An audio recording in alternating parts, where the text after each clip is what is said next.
What's up, everybody? This is the Jedi. I'm bringing you this video because it's one of the videos that I found on my computer that I still had everybody that had been on the old channel before it got shut down. It's a video that I produced in 2014.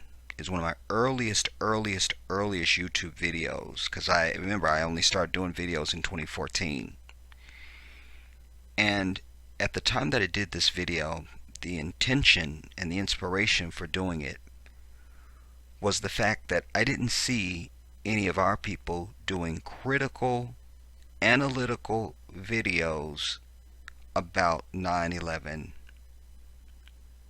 And the objective for me was to take my people by the hand, walk you through from beginning to end what happened, what didn't happen, expose the conspiracy, and leave you at the end with a complete knowledge on this event. Why it's so important is because everything that has gone on since this event is predicated on the event.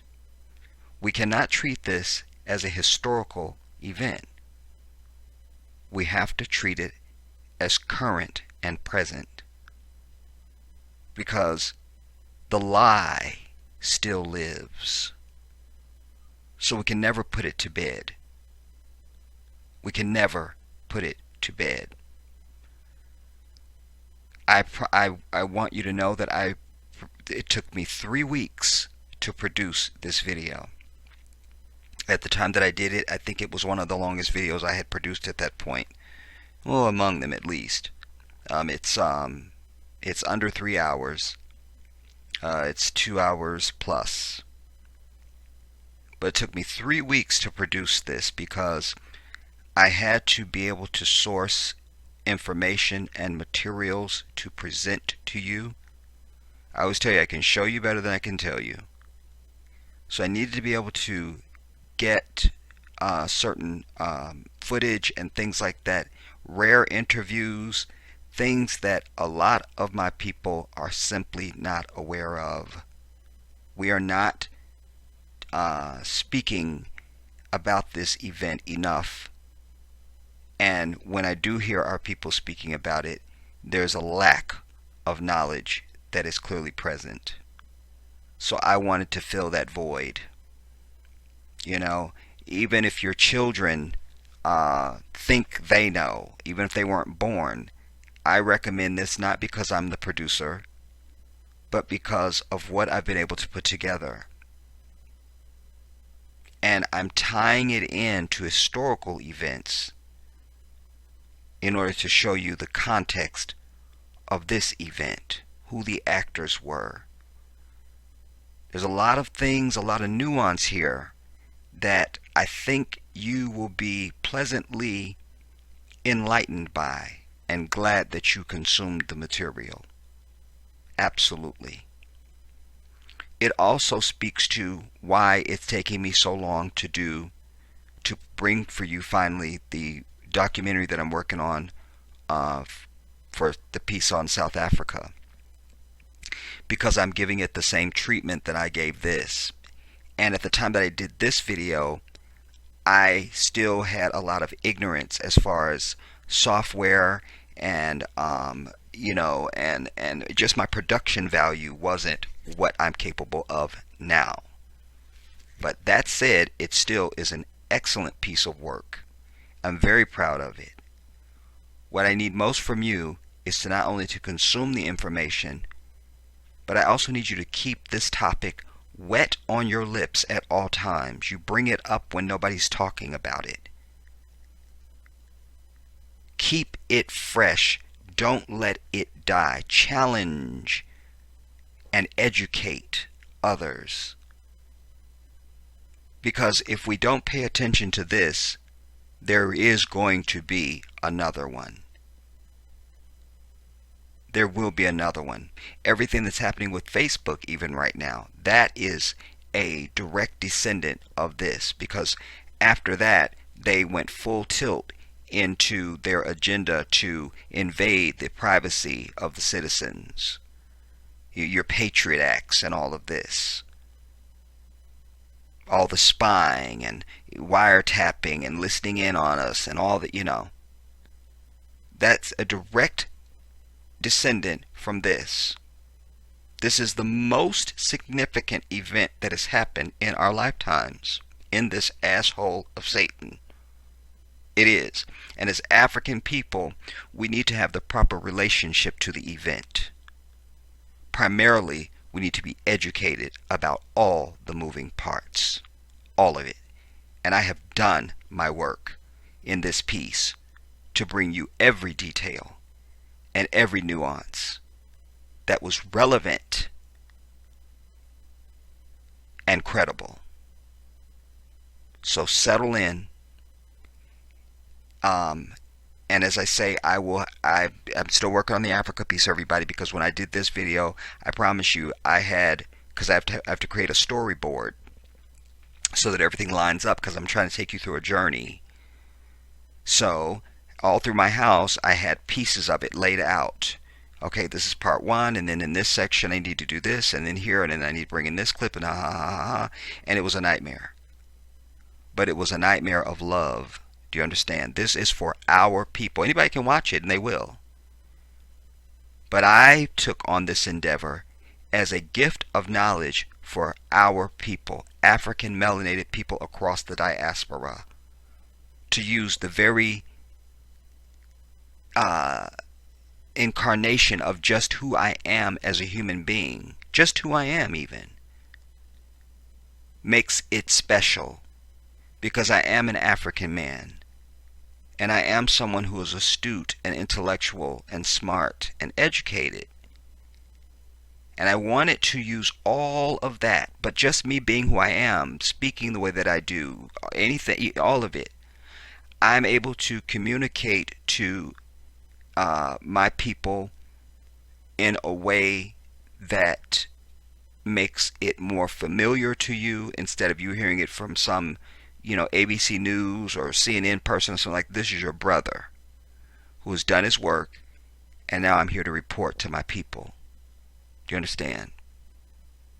This is a gift for my people. This is for us, so that to put out all the noise, push back all the smoke, and bring this to my people and say, this is what went on, everybody. This is what it is. Pull back all the layers. Boom, here it is. I even went through wardrobe changes in this video, because again, it was over the course of 3 weeks. And a lot of it was produced in the wee hours of the morning, at all kinds of godless hours and everything. I mean, but again, I'm not complaining at all. It was a labor of love, because I was passionate and am passionate about this event, but I was also passionate about bringing that information to my people in a way that was cohesive. There's thousands of 9/11 videos online. Thousands. Thousands.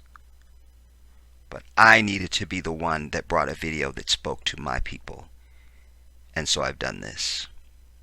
Settle in, and I'll see you soon.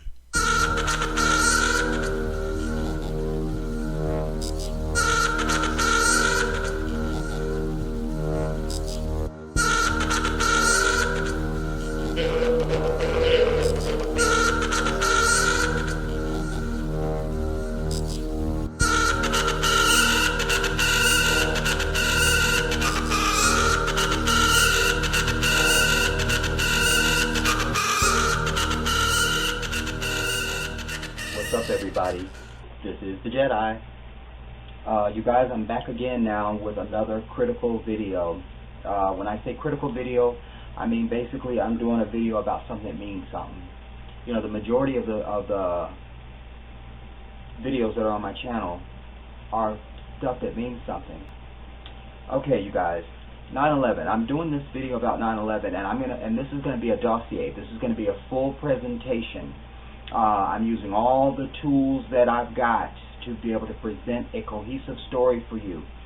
You would think this many years after 9/11, everybody on the planet would know everything there is to know about 9/11. But alas, no. There are still people out there that are very ignorant and don't know what's going on with 9/11.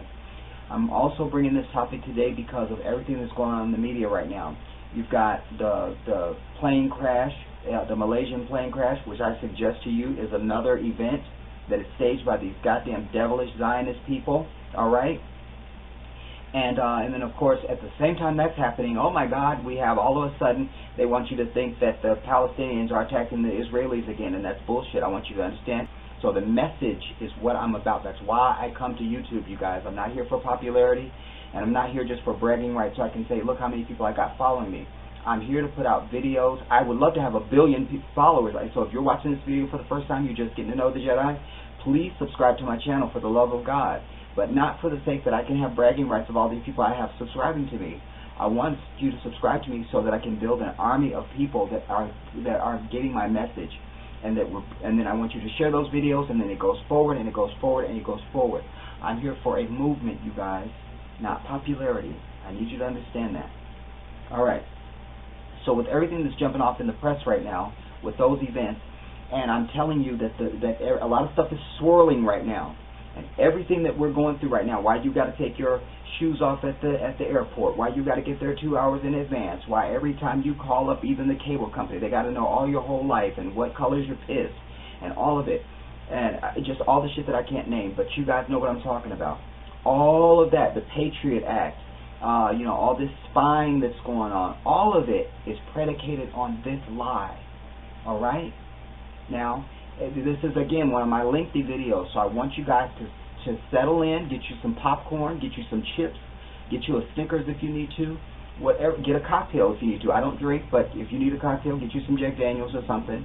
And I really need you to sit and really absorb this. Another reason why I'm doing this is because if you go and look around the internet, I don't see black people really doing anything about damn 9/11. All right? I don't see it. So that's another reason we're bringing this. My people tend to be so uneducated about some of the big events that affect the world. So that's why I came to YouTube, because I thought I could fill that void. I'm not just here for popularity. I came to YouTube to do good. All right. Now, I'm suggesting to you. I'm going to show you how 9/11 is going to be a precursor to some other shit that's brewing. Because now they're bringing in Russia and Ukraine, and you have to be very suspect of all these things that are going on, you guys. You have to, and I'm here to ring the alarm.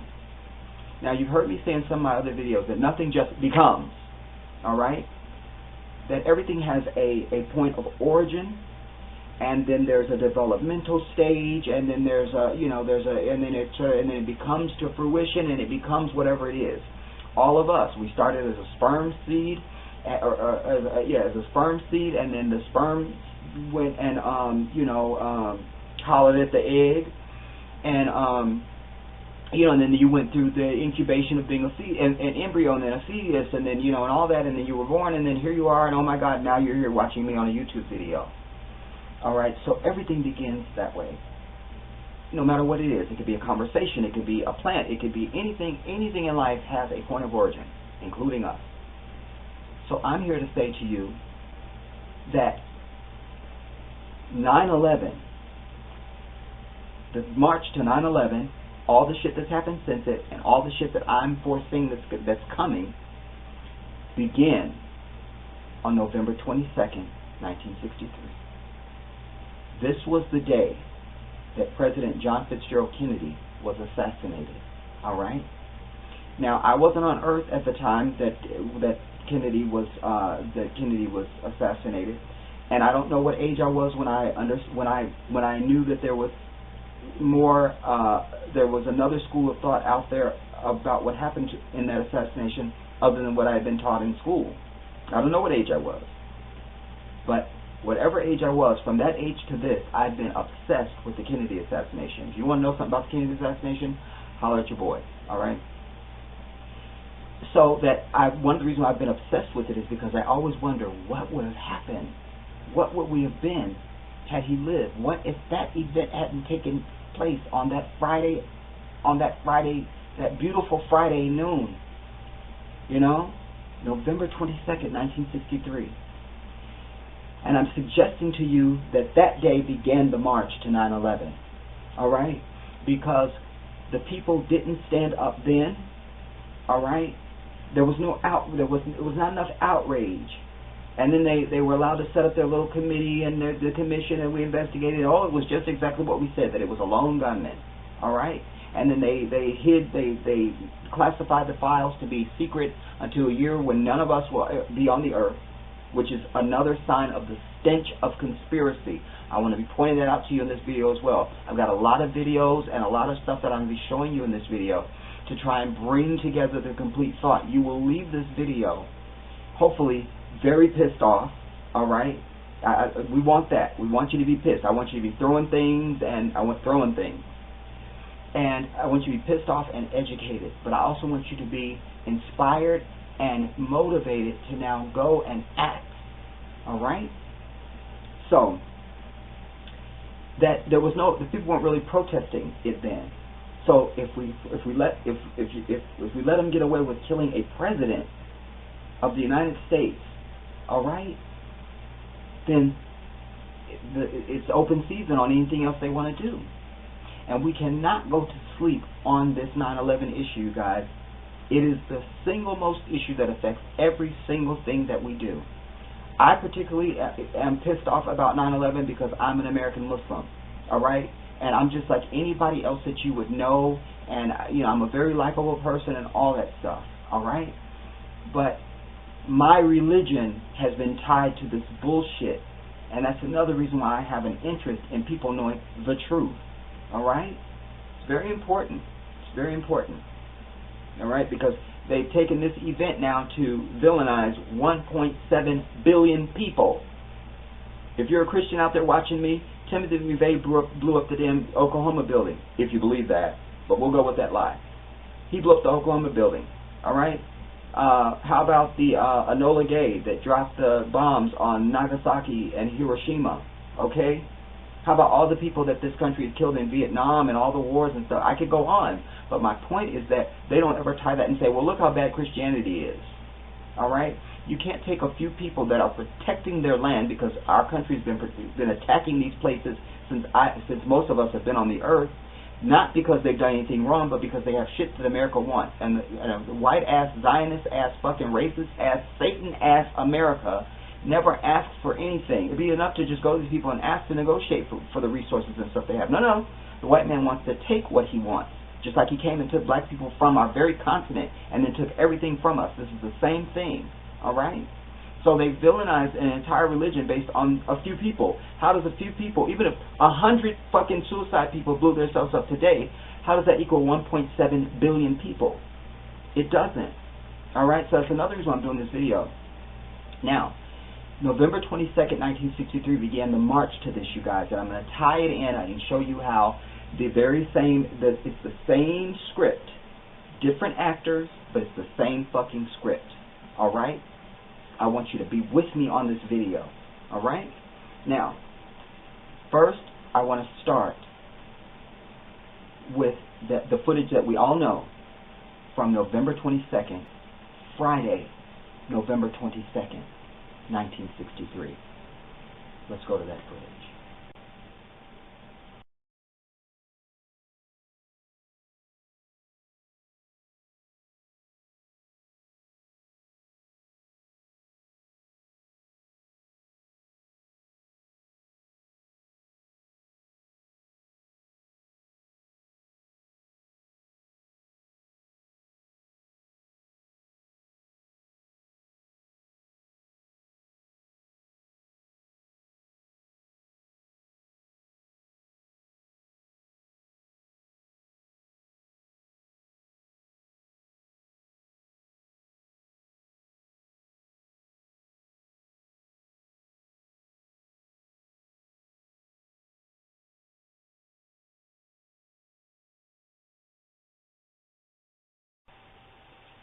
That was Friday, November 22nd, 1963. And with the firing of that last rifle shot, I'm suggesting to you that that was the beginning of the march to 9/11, and it was also the day that the entire trajectory of our country changed. I'm telling you that. I believe that. As I say, I've done a lot of research on this Kennedy assassination. Now, there's one other little piece that I want to show you because I think it shows context for the stench of conspiracy that I'm going to be laying out in this video. I want to show you now a small piece of video that is rarely seen. It's on the internet, all right? But a lot of people don't see this, all right? And I'm going to show you now where you had when the Kennedys are leaving Love Field after they just arrived in Dallas, how the Secret Service, the actor that's there acting on behalf of all the conspirators, he's the first guy now, and he's the first one that's in. Slow down, Jedi. He is the one who is now putting into play the stand-down order of the Secret Service agents that normally would be riding on the back of the president's limousine. Let's go to that footage. Everything seemed normal as the president's Secret Service bodyguards kept their ever-watchful eyes on the crowd.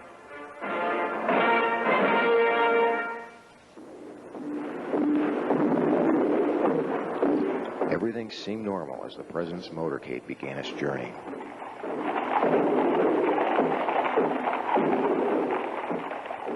Everything seemed normal. That is, up until this instant. What took place is so odd that we're going to examine the scene 4 more times.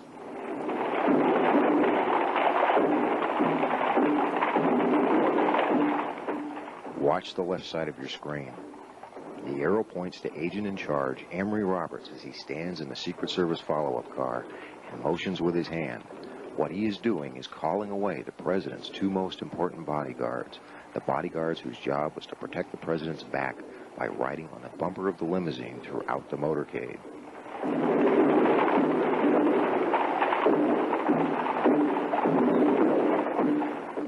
Watch again as he stands and orders the agents running at the rear of the president's car away. Watch the confusion inside the follow-up car that results.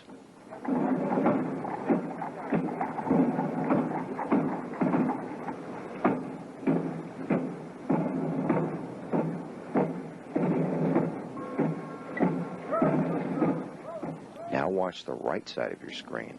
The arrow points to one of 2 agents whose job was to hop aboard the bumper and act as human shields. He's obviously perplexed. Watch as he shrugs his shoulders 3 times in dismay, each shrug more dramatic than the last.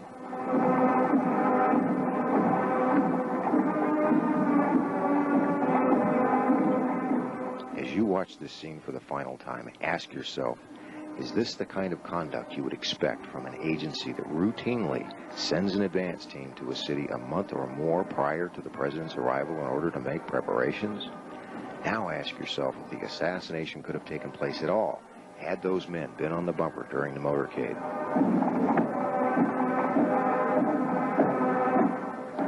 This is the rear of the presidential limousine. The back bumper is specially designed with a platform on both the right and left sides. There are also handrails on both sides of the trunk. This is where the agent should have been to provide the president even minimal security. The president, unaware of the treachery behind him and the danger waiting for him ahead, continued on to his death. You saw that, all right? And you saw the Secret Service guy like, what the fuck? Like, this is protocol. What are you doing? What, you know what I'm saying? Why I showed you that is because I'm trying to show you not only was there a stand-down order on 9/11, all right? Kennedy, stand-down order. 9/11, stand-down order, all right? No fighters were responding to, so how was the second plane ever hit the second tower when everybody in the world knew that the first tower had already been hit, all right? But no fighters, so you had a stand-down order, all right? So I'm also showing you that to show you also you can be a part of a conspiracy and not even know you're part of it. Because, a lot of times when I talk to people about 9/11, they go, well, it'd be a lot of people would have to be involved for there to be a conspiracy. No, bitch. No, bitch. You wouldn't.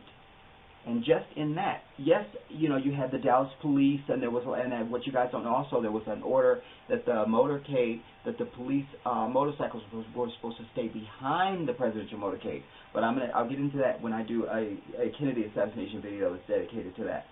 But why I'm mentioning this now is because you had these Secret Service agents who went to work that day. They're there to protect the president. That's their job. That's what they've been doing. But now you just needed one guy who was part of the planners, who was the representative of the devils. He was there. He was their point guy. All right? You make sure those Secret Service agents aren't on the back of that damn limousine so we have a clear shot to President Kennedy. All right? All right. So that was the moment, you guys, that it all began. That was the march. That moment, that last, when that rifle fired, that is what gave us current day existence in this country, I suggest to you. All right? Now, I want to make sure that I follow my storyboard so that I line everything up the way that I want to line it up for you. I want to be able to tell it to you in a semi-chronological order that everybody could understand. All right? Now, moving now to the Pentagon. We're going to start with the Pentagon, and then we'll move into the Twin Towers in New York, and then we'll wrap it up at the end. All right. So again, context. Remember, I say everything starts at a point of origin.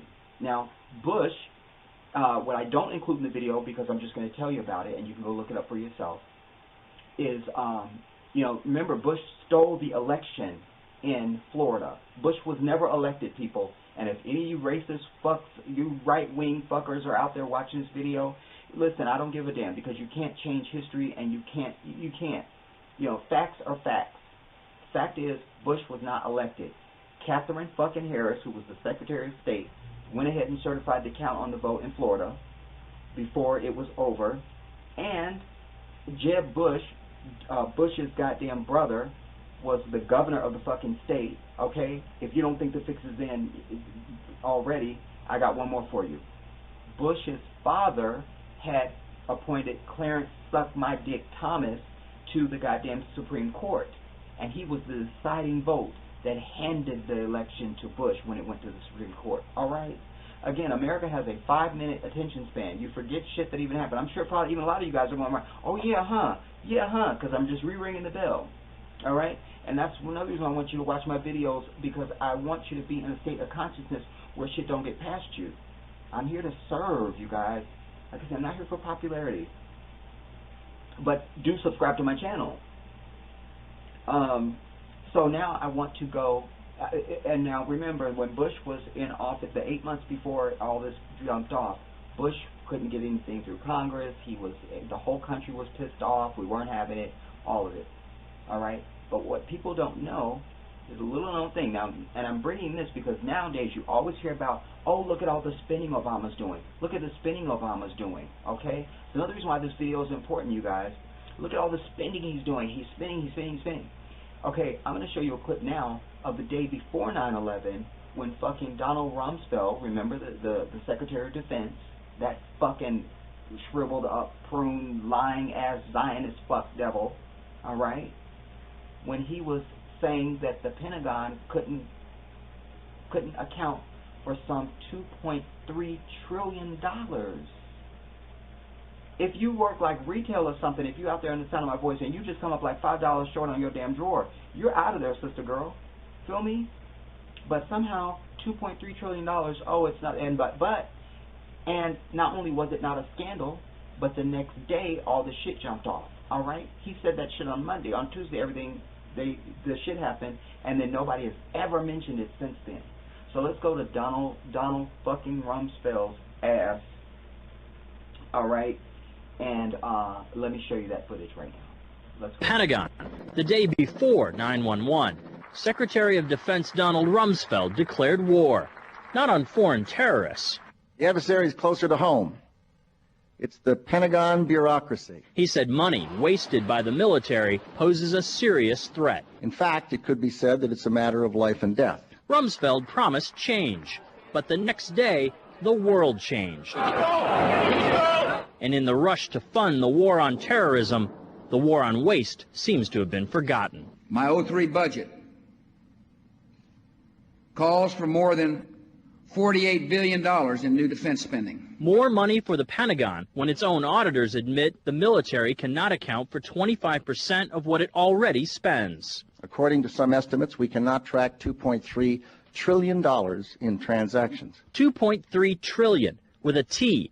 That's $8,000 for every man, woman, and child in America. So that was damn Donald S. Rumsfeld, all right? And you heard that would be like $8,000 for every man, woman, and child in goddamn America. I don't know about y'all, but I could use $8,000 on any damn day, all right? So, now, after this all jumped off, you know, they were talking about how the world changed. Again, this is the stench of conspiracy, you guys. Again, you're going to hear that. I'm going to be saying that throughout this video, and I'm going to be showing you, another word you're going to be hearing from me is anomaly, all right? Anomaly. Well, I'm going to tell you something. The world didn't fucking change, all right? If my next door neighbor's house collapses, if every damn house on my damn street collapses tomorrow, that doesn't change the world, all right? Even if somebody blows them up, that doesn't change the world, all right? Again, it's another one of the signs of the it's one of the earmarks of the stench of conspiracy. We've already got a plan of some shit we want to do. Oh my God, look, those 3 buildings were attacked. Oh my God, you know. Then somehow that automatically means now the world has changed? No. The world didn't change. All right? You just heard me say 3 buildings. A lot of you guys don't know that there was 3 buildings that were destroyed on 9/11. A lot of people, most people I go up to, and I just be in a supermarket anywhere, I go, how many buildings were destroyed on 9/11? They go, 2, it's Twin Towers. You're going to see in this video that no, my people. There was a 3rd building, and I suggest to you it is the smoking gun, and that's why you don't know about it. All right? But we'll get into that as I move through the video. All right. Now I want to go to this first opening footage of that details the attack on the Pentagon. And I want you to be aware that the first anomaly, again, the word I told you you're going to hear a lot of. So you got the Pentagon, all right? Let's say you're at the top end of it. Well, you're on that side and I'm over here. Where you're at is where Donald Rumsfeld's fucking office is at, all right? And the plane is coming from behind you. But no, it goes around, makes this sweeping turn that only a fighter could make, and comes around to the other side. That second anomaly, here it comes, that it goes around to the, makes this sweeping turn around to the side of the Pentagon that only weeks before had been reinforced to withstand some of everything, all right? That side of the building had been totally redone and refortified, all right? There's your first 2 anomalies, all right? Just like, go back to Kennedy. Oswald was supposed to have been a crap shot, and he was just a loner, and nobody knew him, and all this shit. But on the day of the assassination, he's able to pull off the most amazing marksmanship with a fucking gun that's ever been seen by any mankind on the earth. All right? Again, it's the mark of the stench of conspiracy. The stench of conspiracy. Anytime you have a bunch of anomalies and shit that just, it never would happen, either you need to believe that shit is a conspiracy, or you need to immediately go to fucking Vegas because it's open season. You're going to win everything you play. All right? You can't have all these damn anomalies. When you have anomalies after anomaly after anomaly, that is the sign, that is the earmark, the footprint of the stench of conspiracy. I'm telling you. All right. So let's go to now that footage of this that outlines the attack of the Pentagon, and I'll come back and we'll talk about it on the other side. Let's go. Unlike the attack on the World Trade Center, the attack on the Pentagon was not broadcast on live television. In fact, within the first hours of the attack, the FBI had confiscated video footage from dozens of locations, the vast majority of which has never been released. All of the images that the public does have were taken in the aftermath of the event. These available images left many puzzled as to how the damage could have been caused by the impact of a Boeing 757.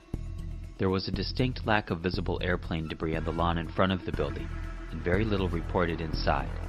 Although a relatively few amount of scraps and plane parts were photographed, none have been positively identified as belonging to Flight 77 or tail number N644AA, and there were no photographs of large fuselage sections, wings, or recognizable pieces of the tail, as is usually the case after a plane crash. Additionally, although this image of the damage after the roof collapsed is typically what is used by the media, the pre-collapse damage of the building seemed incompatible with the dimensions of a 757. Windows were still intact where the vertical stabilizer would have hit. Although these windows were considered blast-proof, it's not reasonable to suggest that they would be 757-proof. Oddly, just beneath these windows, right in the center of the hole, column 14AA on the second floor remained intact. The columns in the area where the right wing and engine would have entered appeared to have been blown up and out, as opposed to having been pushed in, as would be expected if a plane had impacted. The damage is primarily at ground level, indicating that the massive Boeing would had to have slid on its belly into the bottom floor of the building, with the huge RB-211 engines digging into the concrete. And yet there is a conspicuous lack of damage to the foundation in all of the aftermath photos. The following plane crash examples show how damage and charring is to be expected. Yet none of these images from the Federal Emergency Management Agency, taken by photographer Jocelyn Augustino on September 21, 2001, a mere 10 days after the event, show any signs of damage to the foundation at all. The lack of visible foundation damage is underscored by an important scientifically validated fact that also fatally contradicts what we have been told. Using the reported speed and other values from the 2006 released NTSB alleged black box data, Pilots for 9/11 Truth has calculated the G-forces required for a 757 to descend to the level of the light poles and pull up to enter the building low and level as required by the physical damage, and found it to be aeronautically impossible. This is the case if we simply consider the obstacles and decline in topography in relation to the official flight path, but it gets much worse if we factor in the NTSB reported altitude of 699 feet above sea level. So the physics of flight mathematically prove the official story impossible. Okay, you've seen this now. You saw, more importantly, you saw the pre-damage of the Pentagon. All right, I saw that footage, you guys. I'm going to tell you that I've been to the Pentagon. I have to tell you this.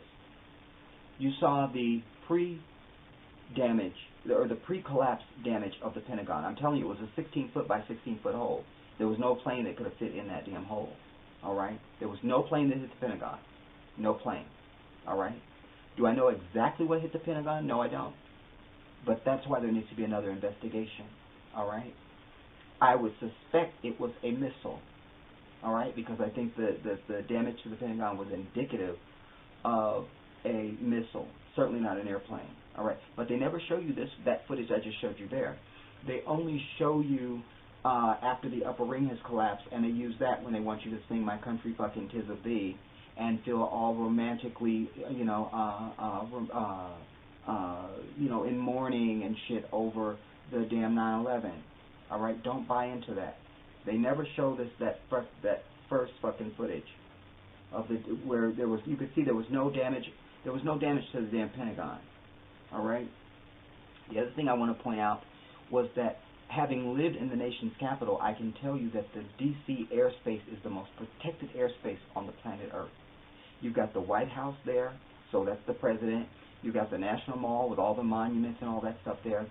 And you have the Pentagon, all right? And the fact that it is the nation's capital. It is the most protected airspace on the planet. I was going to tell you a minute ago, I've been to the Pentagon. I used to live in Oxon Hill, Maryland. All right, I moved to Oxon Hill, Maryland back in 1995. I moved there from Atlanta, and I used to go over that damn 14th Street Bridge every goddamn day into Crystal City, And so, but just shortly after I'd arrived there, when I first started going over to Crystal City in the morning to take one of my brothers to work, I got lost coming back one day and ended up in this huge parking lot. There was a shuttle bus coming towards me. I flagged it down, and I asked the sister that was driving. I said, "Excuse me, how do I get back over the bridge, to get back to Oxon Hill?" She gave me the directions, and I said, "By the way, what is this? What is this building? It's a huge parking lot, this massive building." And she goes, "Oh, that's the Pentagon." I'm like, "What?" So I immediately started ducking down in my car because I thought, I'm about to be shot right now. Because not in my wildest dreams, I'd seen the Pentagon on TV, but it's the Pentagon. So you don't think you can just roll up on the Pentagon? It's the Pentagon.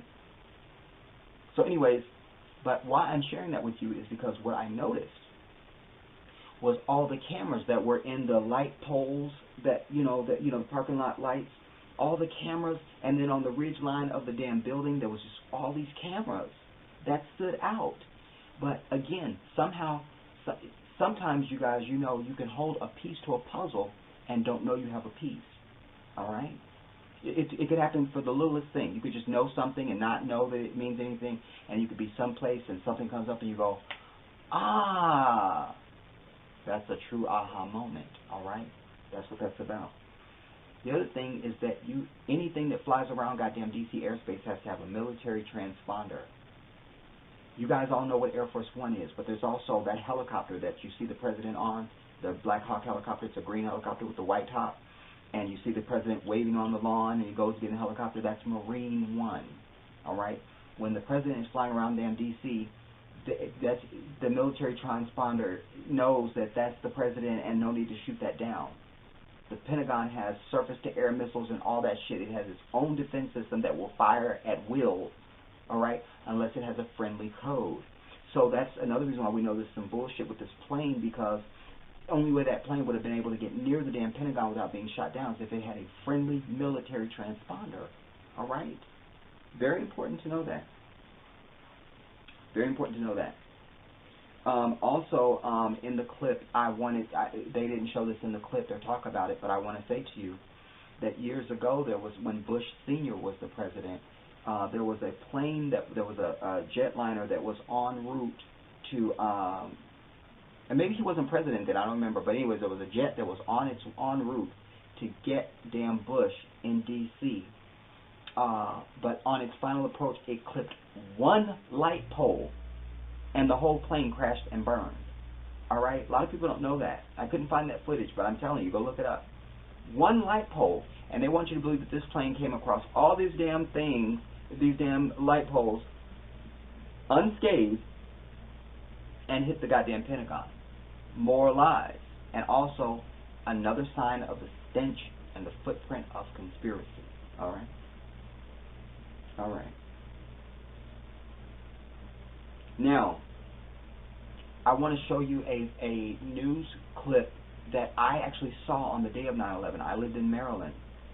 But I want to show you this news clip first, and then we'll talk about it on the other side, because this is a news clip that they never show, but it proves that not only was there no plane that hit the Pentagon, but it also illustrates to you how the fucking media was all talking like regular, sensible people that day, all right? Until after they got their fucking Zionist memo that told them all to shut the fuck up and don't talk about this. Then it all changed. But on that day, all the information was coming out. And I think this clip testifies to that. All right, let's go to this clip.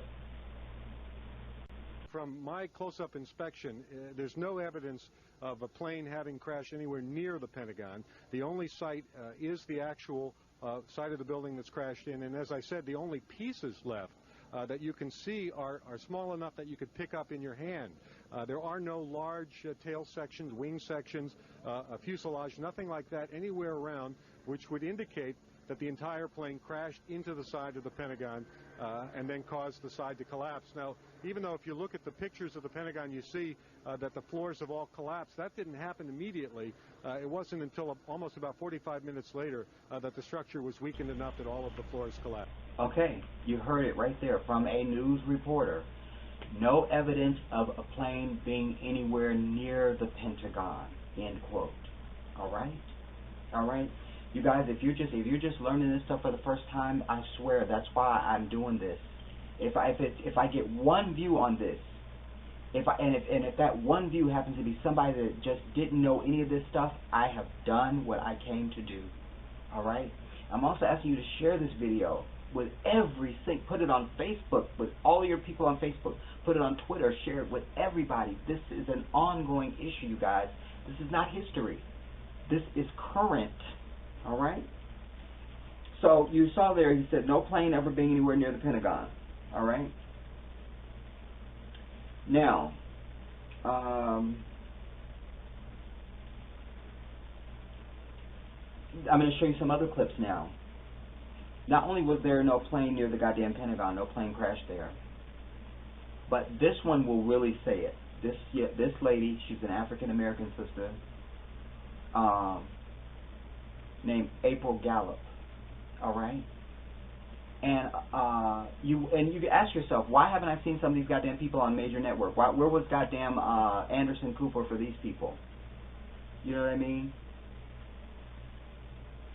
Anyway, this lady, April Gallup, is telling the story about how she worked at the goddamn Pentagon. She was there on the, she had just come back from leave, all right? She was at the Pentagon on the morning of, and so forth. But I'll let her tell it, and then we'll talk about it on the other side. All right, let's go to April Gallup. On September 11, 2001, I had returned back from maternity leave. I had to get Elijah situated in daycare. I walked into the building. I had to clear Elijah to go to the area. There were some things that they wanted me to take care of prior to me taking him to the daycare.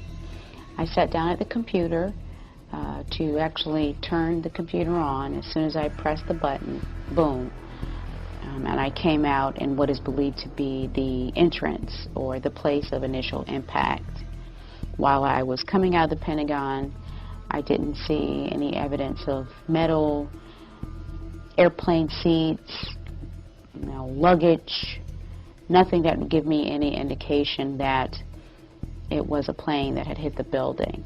I did not have jet fuel over my body. My son didn't have jet fuel over his body. The people that I helped didn't have jet fuel on their body. So again, there was nothing on the inside that would give me any indication that there was a plane on that particular day that hit the building. And speaking with everyone, it was conclusive that no one else in the area where I was located had seen any parts of planes or luggage or baggage or anything of that nature. And it's obvious, that the official story is it has been fabricated pretty much. Now there you saw April Gallup, someone who worked in the Pentagon. All right, very believable person. Clearly has no reason to lie. Clearly, this was something you could tell was really affected her. You know what I mean? But here she's saying that she came out through the damn hole that was that was the impact point. And she didn't have no damn jet fuel. She wasn't covered in jet fuel. Her son wasn't covered in jet fuel. Nobody she saw had jet fuel on them. She didn't see any bodies. She didn't see any fucking luggage. She didn't see a shoe. She didn't see any seats. Anything that would suggest to you that it was a goddamn airplane. Nothing. Nothing. Nothing at all. Nothing. Nothing. There was no plane that hit the Pentagon. As I said to you before, do I know exactly what hit the Pentagon? No, I do not.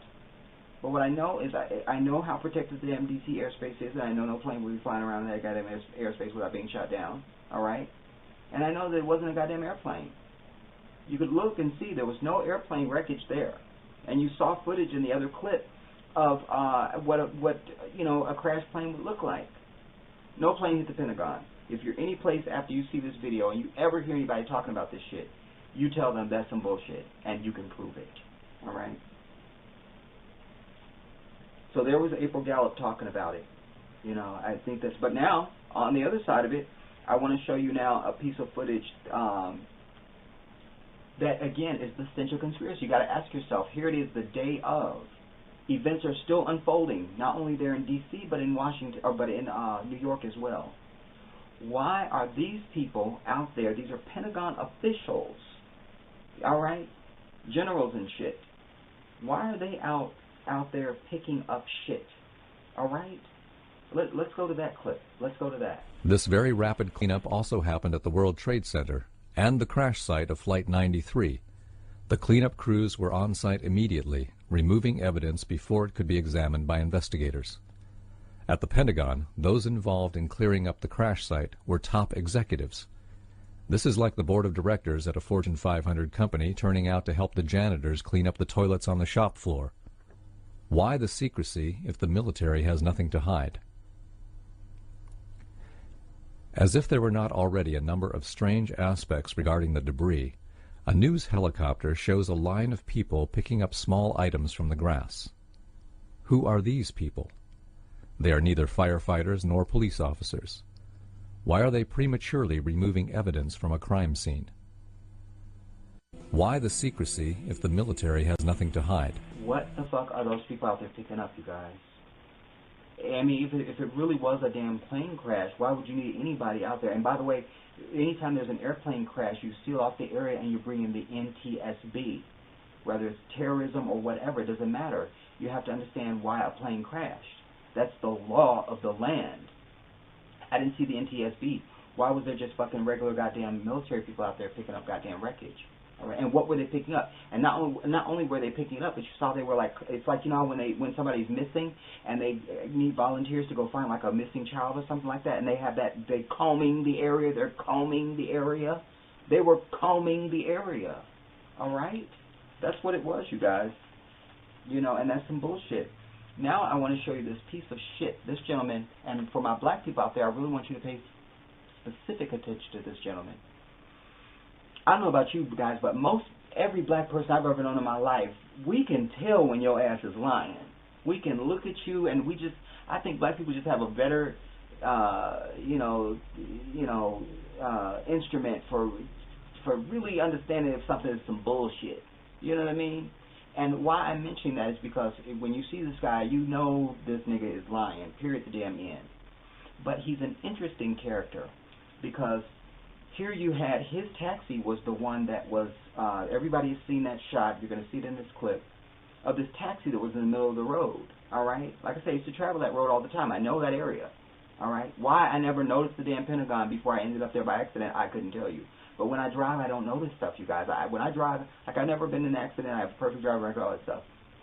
I just don't notice stuff when I'm driving. But that's not important. What's important here is, do you think if one of them damn light poles that you see outside of your damn house right now fell on anything that you would be able to move it? Even with the help of even one other person? I doubt it. So he wants us to believe that not only was his car damaged by these light poles, all right, but that somehow it left the... Look at the hood of his car. Look how pristine it is. All right? So let's go to this footage of goddamn Lloyd, and I'm going to give you some more background on Mr. Lloyd England. All right? Let's go there. A car was coming, well, I guess you call it more or less a van. And I asked the guy, would he help me get the pole out? So he stopped. He never said a word. I said, man, it's mighty quiet. It's so quiet. And he never said a word. He helped me get the pole out. The pole would happen to be bent. When we pulled the pole out, and the pole was bent, and the bent part took me down to the ground. I fell down on my back, but I held the pole up and laid the pole down, and he got in his van and went on down the road. This would mean that a 90-ton Boeing traveling 530 miles per hour factored with the kinetic energy of the cab traveling about 40 miles per hour in the opposite direction,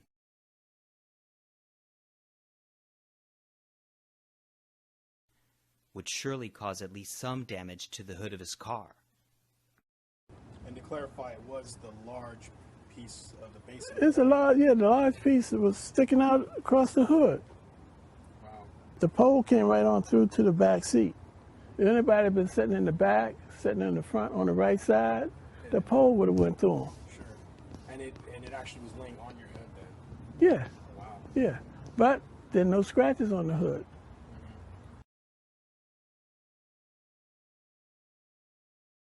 The sheer weight and length of the pole, in context with the physics of the scenario described by Lloyd, when compared with the total lack of damage to the hood of the cab, reveals a situation that is beyond implausible.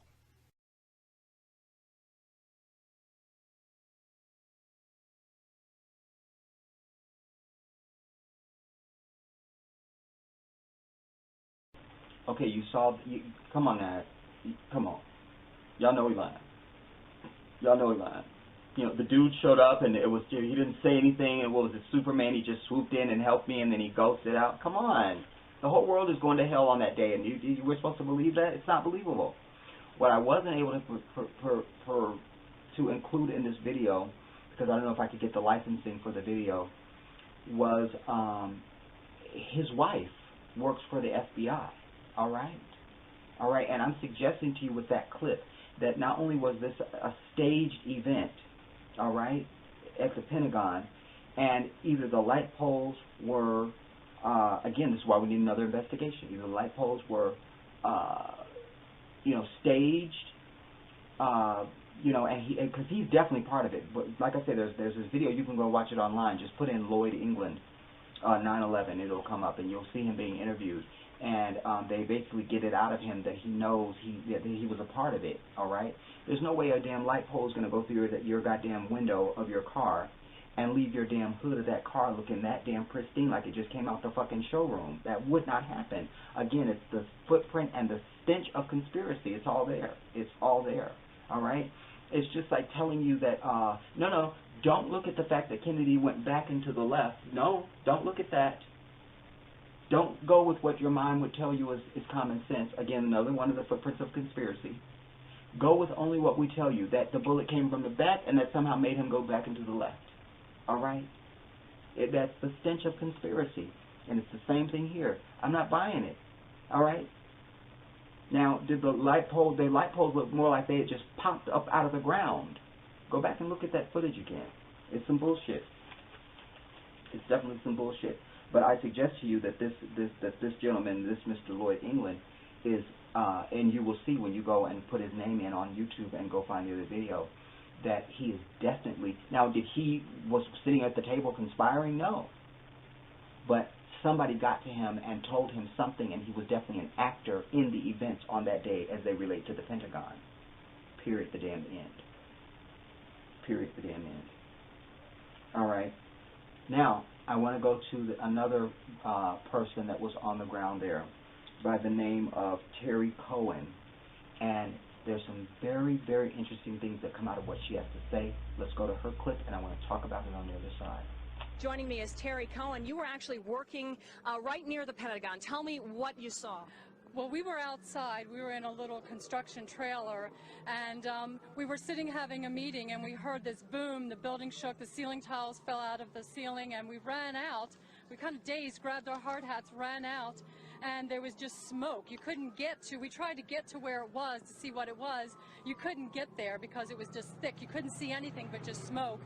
And we were just, it was 2 seconds after it happened, and we just sort of, people were screaming, run, what is it, what is it? So we headed away from the building, not knowing where to go, and there was just confusion everywhere. Then 10 seconds later, people came up and were saying, in security, saying, just get away from the building, we don't know what it is, just get away from it. But as we walked away, as we started getting away, there were people on the road, because we were very close to the exit, and they were saying, oh my God, did you see that? It was an airplane. It was an airplane. Just came, they kept saying it was a big airplane. I kept thinking, I thought maybe it was just from National Airport. An airplane had hit us. 15 minutes later, there was a terrible explosion again, and we just went through the tunnel and away. What were you being told by security personnel, or were you being told anything? We weren't being told anything. It was chaotic. People were just running. There was a security guy just saying, screaming to me, run! I said, but where do you want me to go? He said, just get away from the building, because you didn't know where to go. So we were fenced in. We were only about 100 feet away from it. We were fenced in, ran out the only gate that was, and just walked away from it. Well, actually ran away. It was very loud, very crazy, and very smoky. And I would assume, like a lot of people in this area, you're basically stuck here at this point. All of the roads are shut down. It doesn't look like anybody's being allowed to leave the area. The cell phones are down. You can't get away. You can't get to your cars. We've been walking ever since the beginning, and we've just walked in circles. I bet we've walked 2 miles. You can't use your cell phone, and you really can't go anywhere. So we're stuck here. We don't have any information. Did you ever think that you would be in a situation like this? I mean, this is the Pentagon. This is a very secure building. It's a building, a symbol for this country. Did you ever imagine in a million years that something like this would happen? You know, the funny thing, when I came here, I work in a lot of secured buildings, and that was the first question I asked. Where is the alert sign? There's always alert sign. And I walked this building all the time. I kept thinking, where's the alert sign? It went in the new wedge, the old wedge. I couldn't find it. So I asked somebody with a military uniform, and he said, oh, this building's so safe, we don't post that. So I felt very comfortable here, where in other buildings I do work, I do keep up with what's going on in the building. So I never in a million years expect this to happen here at the Pentagon. What were the people around you doing and saying? Was it pretty calm, or were people really getting rather emotional? We saw a few people running, but from our vantage point, we didn't get a really good look. What were people doing? I hate to say it, but I did fall apart when it first happened. I was very frightened. this doesn't happen in America. I guess it does. I was concerned that I was going to die, and I didn't know what to do. People were hurt around me. I didn't know what I was going to do. I feel guilty being here, knowing I know people that are probably still in there. My workers were there. I don't like walking away from it, but I can't get there. I can't help them. It's very chaotic. I'm going to have to take some emergency training. I don't know what to do in this situation. I feel very guilty that I'm not back there helping. You said you saw people hurt. Tell me what kinds of injuries you were seeing, and do you have any idea about the numbers of people that... No idea. Nothing at all. And the only thing hurt we've seen is people coming out of the building. I mean, people in ambulances. All from that general section of the building? How are they getting them out? Did you get to see how, I mean, are they... We were far gone by the time they did that. We were the first people on site because we were only 100 feet from it. It was total smoke. You could not get 15 feet near the airplane because you couldn't see. So how are they getting those people out from that airplane, I have no clue, because you could not see. Could you see the actual airplane as you were retreating and getting out of the area? Did you see the wreckage of the airplane? You could not see. It was too thick of smoke, and I should have been able to see on a regular day. I would have just seen it right there. I could not see the trailers and the construction equipment that was sitting there and the construction material. I could not see that. Okay, Terry Cohen, thank you so much for joining us. You saw Terry Cohen. Now, what was most important, you guys, is that, you know, the closest you are to the event, that's when truth is flowing, all right? Because it's happening right now. Don't believe what the white man has told you. They always tell you, oh, you know, when people are in a state of hysteria, they don't really remember details and they tend to make things up. It's the exact fucking opposite. Stop believing that, all right? Your first mind is your right mind. That's what Allah has given you. Go and watch that video that I did called The Whisper. It will change your life. I promise you. It will change your life. And you will send me a message, say, Jedi, this changed my life. I'm telling you. All right. But your first mind is your first mind. So you heard her. The main things that I made notes about for that video was that how she mentioned that because the smoke was so thick, she didn't see how would they even be able to get to anybody that was supposed to be the victim of a damn plane crash. Go back and watch that segment again. It's very telling, all right, because there was no plane. And I suggest you, the people that were saying, get away, run, run, run, they were some of the actors that were part of it. All right, some of those same people out there combing the damn lawn for whatever they were looking for. All right, because that was looking for something small. You got a damn plane crash and you're combing the area? Come on, you don't need to comb the area for a damn plane crash unless you're looking for the fucking Hope Diamond. You don't need to do that. All right, the stench of conspiracy, it's all there. But here's the other thing that I was struck by. Remember, she kept saying that, you know, the cell phone lines were just jammed. They were jammed. I remember that because the night before 9/11, a buddy of mine had spent the night at my house, and right when I knew that everything was going down, I was trying to call him to say, don't go downtown D.C. because he was going downtown to go shopping that morning. All right, so all the phone lines were jammed. Why? Why? And I know you're going to say, well, because everybody was calling each other. No. Now think about it. This is why I'm here to try and pierce the smoke and the fog for you. All right. I came to these understandings over years of studying this. So I don't want you to think I'm just this brilliant person and I have all the answers. It's not that, you guys.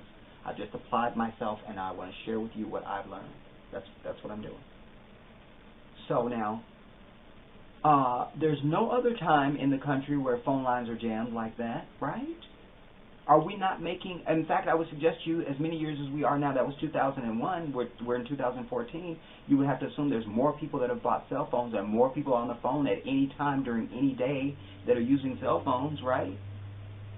So we never have this everybody saying, oh, all the cell phone lines are jammed. Two reasons I'm suggesting that to you, because then that means that that's some bullshit. Then why were they jammed on that day? I suggest you there was something going on with communications. There was something going on with communications to create more of the value of the state of mass hysteria for the American people. All right? It's also important what she's saying because they want us to believe that there was these cell phone calls that were made from these jetliners. And I'm here to tell you that was a total fucking lie. More vomit, more footprint of the vomit and the stench of conspiracy. All right? When I get into the Twin Towers, I'm going to share with you about how that the cell phone calls didn't happen. All right? They did not happen. Did not happen. I can prove that. All right? But there you had Terry Cohen talking about, like I say, and that kind of echoes what April Gallup was saying. All right? All right? Because she didn't see no plane either. There was no plane. All right? And now you have Terry Cohen, another independent source, saying, giving you a sense of the situation that was going on. And it's at the same time that all the shit is happening. You saw people are still moving around, and the event, this isn't like, a few weeks later or something. It was in real time, so it was very important. Very important.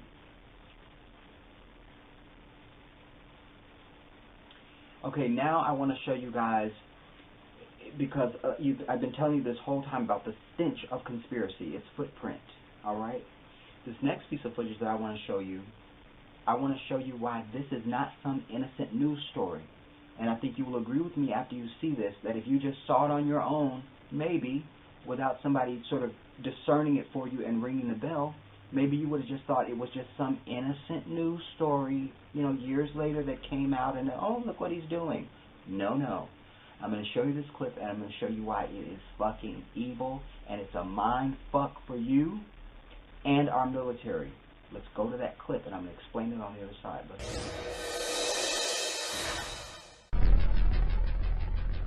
Until now, these jerky video sequences from a Pentagon security camera were the best and only available visual record of the final seconds of American Airlines Flight 77.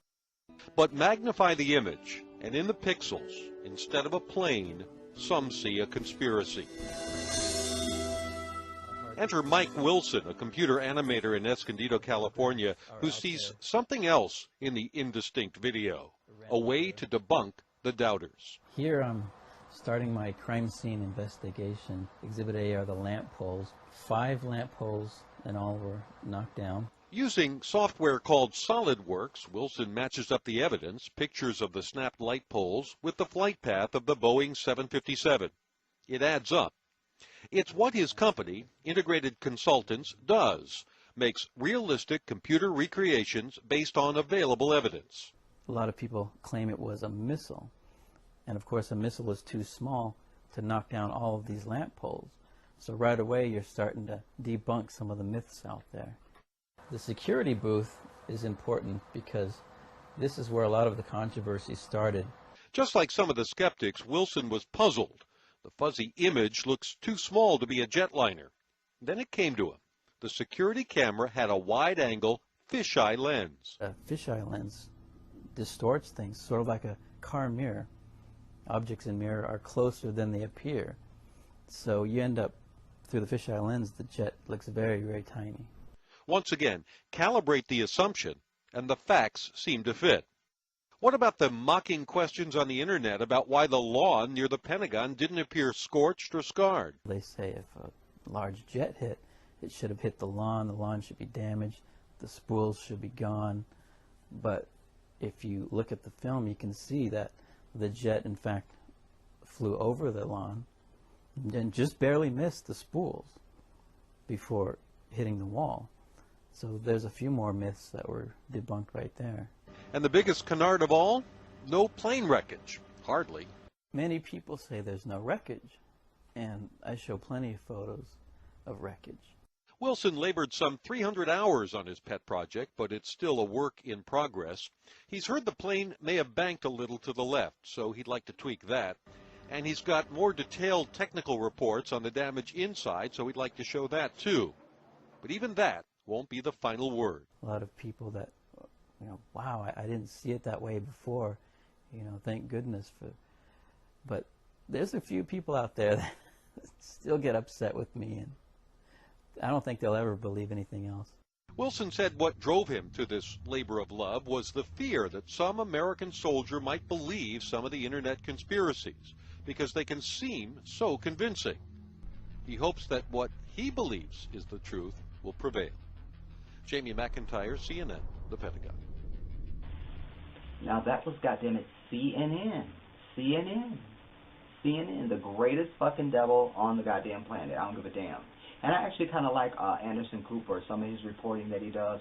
But I also have to, anytime I'm watching him, I have to watch him in context and remember that he is the devil, and that he, you know, he's a Zionist, and, you know, he's part of this whole structure in this country. You know, you don't end up with a show on damn CNN unless you're playing the fiddle of the powers that be. Always know that. Always know that. All right. So this guy, he's on CNN. Random guy it's supposed to look like this. Just, you know, he's just some business guy out in California that just, so, you know, just came up with some software, and he just had heard some conspiracy theories and he wants to try to disprove them. No, fuck that. Absolutely reject that, people. Reject that. I'm going to show you why it was a hit piece on you. Because one of the things that they do is they always trickle out information long after the event and make it appear to be just some annexed, random, you know, afterthought something. But it's to try to bring home, to continue to indoctrinate the lie. That wasn't a random piece. Nothing that you see on your television when you turn that damn thing on, anything that you see within your eyesight has been planned. I don't care if it's a picture on a wall. Nothing ends up on TV by accident. Even when you see a goddamn reporter out on goddamn street interviewing people, trust me, they control those areas. I've been on scene for live reports. I know what I'm talking about. All right? I'm telling you. Now, but the key things that were in his statement, remember, that you hear the narrator saying he had heard that the plane may have tilted, you know, that it banked at some point. He heard. Not he read the official report. He heard. Like that would drive you to do all that fucking computer animation shit. Do you know how difficult it is for me to just put together these damn videos and edit it, alright? And you want me to believe you did all that shit because you just heard something? The stench of conspiracy, people. That guy is probably a Jew. He's a Zionist. He's an actor. Alright? He's not just some innocent guy. He's not. The other thing, more importantly, at the end he goes, and the other reason why he's doing this because he just felt like it would just be so unfortunate, and I'm paraphrasing now, if, you know, any of our military personnel could, you know, start to, you know, was to believe that any of these conspiracy theories was, you know, somehow valid. That's how they're fucking the mind. They fuck you and they fuck the military. Well, it's too late because I got news for you. The military already knows. I know people that know that was some bullshit. All right? You have a whole organization out there called 9/11 Veterans for 9/11 Truth. All right? A lot of them know already. And that's why they've ramped up their recruiting in the military. And they have different rules now about retention and stuff like that. Go check that out for yourself. All right? It's all directly tied to it because troops are people too. And they're finding out that this is some bullshit. All right? And everybody doesn't just do their fucking job. So another thing that's important to remember, if you're one of those people out there that just does something because you're doing your job, fuck you. If what you do affects and negatively affects others, you shouldn't be in that damn job. Because one of the reasons why we have such issue is that people are just doing their job. People have to speak up and speak forward. We need that, you guys. That's how you're never going to change the world. You're never going to change the world. I also want to share with you a buddy of mine who's a Marine. Speaking of the troops, he didn't know about this, and he had just come back from a tour in Afghanistan, and he needed some place to stay, and I let him come stay with me. And one day I showed him a video of this video that I have about 9/11, and he's a decorated Marine, very patriotic. You know, he's a Mason and all that stuff, and he is a Marine, all right. But I showed him this video, and he got on the phone and started calling people, other soldiers, going, "Do you know this shit was some lie? This was some bullshit. This shit was a lie. Do you know?" And I could see it really affected him. It really affected him. I said, "Listen, I'm doing this video. Listen, you guys, this is the most important shit of our day. It is. It is. And we didn't bitch and complain at Kennedy enough, all right? Okay, I wasn't alive then, but I'm saying I still speak of us as we, the country, us, no matter what time it was. We didn't bitch enough at fucking Kennedy and demand answers and storm the fucking Capitol building and storm people's office. In other countries, when their country does them wrong, they fucking storm their shit. What do? We bitch about it. That's it. We just bitch around the fucking water cooler at work, or go back to watching Dancing with the Stars, or fucking Love and Hip Hop or some shit. We don't storm shit. Your government is not afraid of you people, and that's part of the problem. We fear them. It should be the exact opposite. There's more of us than them. They should fear us. Period. The damn end. Period. The damn end. So this guy was not just some random fuck. I'm telling you, that whole piece was produced and staged to make you think it was random. But it was another block in their foundation of trying to solidify the indefensible. And that is what is the fucking lie of goddammit 9/11. Alright? Alright.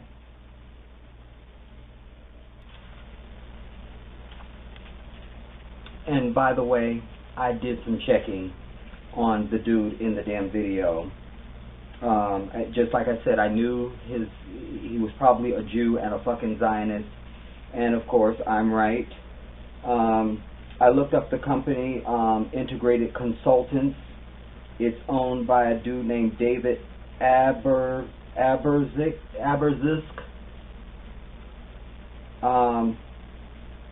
But anyways, I went to their website. If you go to Google and go to Integrated Consultants, and you'll see that all of them, I think it's 5 or 6 guys all total that work that make up this firm. They're all clearly Zionist Jew dudes. All right. So he's not just some conspicuous dude that, oh, I heard this and I wanted to get it. No, it's not that. All right. And oh, by the way, just so you guys don't think you've gone crazy, yes, I have changed clothes. That's because this is like a week and a half later. This video takes a lot to produce, you guys. I mean, for you guys that are out there that you just turn on your webcam and then you just say something and then you upload it to YouTube, God bless you. But when you're trying to present a complete idea like I'm trying to present in this video, it's weeks of doing stuff a lot of times, just because you have to gather all the video clips and you have to you have to research the information. Then I have to make a storyboard because I want to make sure that my clips that I'm going to show you line up the way that I say them to you. And I have to edit down the clips because some of the clips that I take, I only need a certain portion in order to be able to present my story, etc., etc., etc. So, and for you guys out there that don't make any videos at all, when you see a YouTube video at least like this, for the love of God, just take the time to hit the thumbs up, even if you just can't be bothered to comment on it. You know, this is a passion. I'm not just like I've said a million times in all of my videos, I'm not doing this for popularity. That's not why I came to YouTube. I came here to try to educate people. And I figured that somebody that looks like me and sounds like me and all the things that God gave me, I can reach people that probably wouldn't be reached otherwise. And so that's why I'm here. So I want you guys to at least act. It doesn't cost you anything. You know, we're such a lazy society here in America. And that's why big events like this go on and we go right back to watching Dancing with the Stars. This is why. Because we can't be bothered to just hit like. It's a mouse click. You don't have to move. You click. You know, it's nothing. So just click or at least leave a comment or something. Respect my work. So anyways, like I said, you can, so obviously this is weeks later or whatever, and now I'm changed, and so that's why. But anyway, so like I said, you can go to that website and you'll see this guy is exactly what I suspected it to be. At the other part of this video where it left off, where I was in the blue shirt, I'll speak about the video in those terms. So when I was in the blue shirt, at the end of that again, it's all raw. So I didn't know that, but when you heard me say on camera, he's probably a Jew, he's probably an actor, this and the third, I just knew that was because I know the stench of conspiracy. I know it. I know it. I know it. And that's the big thing that I'm trying to get across in this video. I want you to walk away from this video being able to sniff out bullshit as soon as you see the signs. Don't wait. Oh, it could be, or we have to wait. No. When you smell it, you know it. If you walk into the house, somebody's cooking lasagna, you don't say it's pancakes. You know it's lasagna. So that's what I want you to do, is I want you to use exactly what God has given you. And I'm just here to heighten your senses. That's all. That's why I'm here. All right. So now I want to move on to the twin. Again, just so that I'm clear, that is Creative Consultants. No, Integrated Consultants. All right. And that guy's last name was Wilson. And just so you know, the first thing I did is I put in a Google search. I just asked is Wilson a Jewish last name? I started with that, you know, and that led me. But anyways, and so this is the type of stuff that you can do for yourself. That's why I always say to people, there's no excuse for ignorance in today's society, because you can know anything at a mouse click. And in the instant of a mouse click, you can know anything you want to know in the world. Now I want to talk about the Twin Towers. Now, for me, as I said, I don't know if I said it in the other half, but so I'll say it again. I didn't know what the Twin Towers were. I had seen them in movies. I had seen them in, you know, television. You know, when I saw them, I go, oh, that's New York, you know. But I didn't know that was the World Trade Center. I didn't know that. And so on the morning of, when I was at the account preparing to go in to fix their Xerox machine, and I was hearing on the radio the World Trade Center, I didn't know what that was until I was able to get over to my best friend's house when we got into the basement, and you know, because we thought now it's the end of the world, and I go, oh, that's it, you know, that's what they're calling the World Trade Center, but I knew the buildings. So, but during the event, the first thing I kept, before they blew up the buildings, when we knew that when they were reporting that people were jumping, why are they jumping? That was the main thought. Why are they jumping? Why are they jumping? It's a fire. Why are they jumping? I couldn't get over that. And so the event happened Tuesday, September 11, 2001. It wasn't until 2005 that I was with some of my Muslim brothers in the mosque, and we were discussing politics and world events and so forth. And one of my brothers gave me a DVD that you should go and watch. It's called Loose Change 9/11. Some of the clips that I have in this video are from that production. And finally that question was answered. There was goddamn explosions going off in the buildings long before we saw the buildings being imploded. These people were in there like rats, you guys. They didn't know what was happening. There was, I mean, we were on the outside watching this on CNN and you know, and C-SPAN and all of it, but they were in there, and we had one perception of existence, and they had a totally different perception. Imagine that. Imagine what their last moments were like. That, you know, but I just kept, why are they jumping? You know, and then I may have joked, you know, it's white people, because white people jump out of windows. More statistics show white people jump from windows over petty stuff more quickly than black people do. So me in that thinking, I just thought, well, maybe it was that. I at least had to consider that. But when I finally understood, that's why the hell they were jumping. Because there was explosions going off everywhere.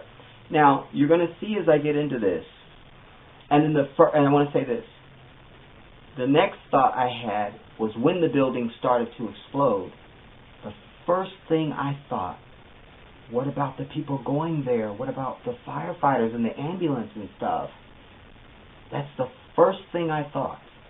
I always tell that story whenever I'm talking about 9/11, because those were my first thoughts. What is, you know, so I want to bring you now in this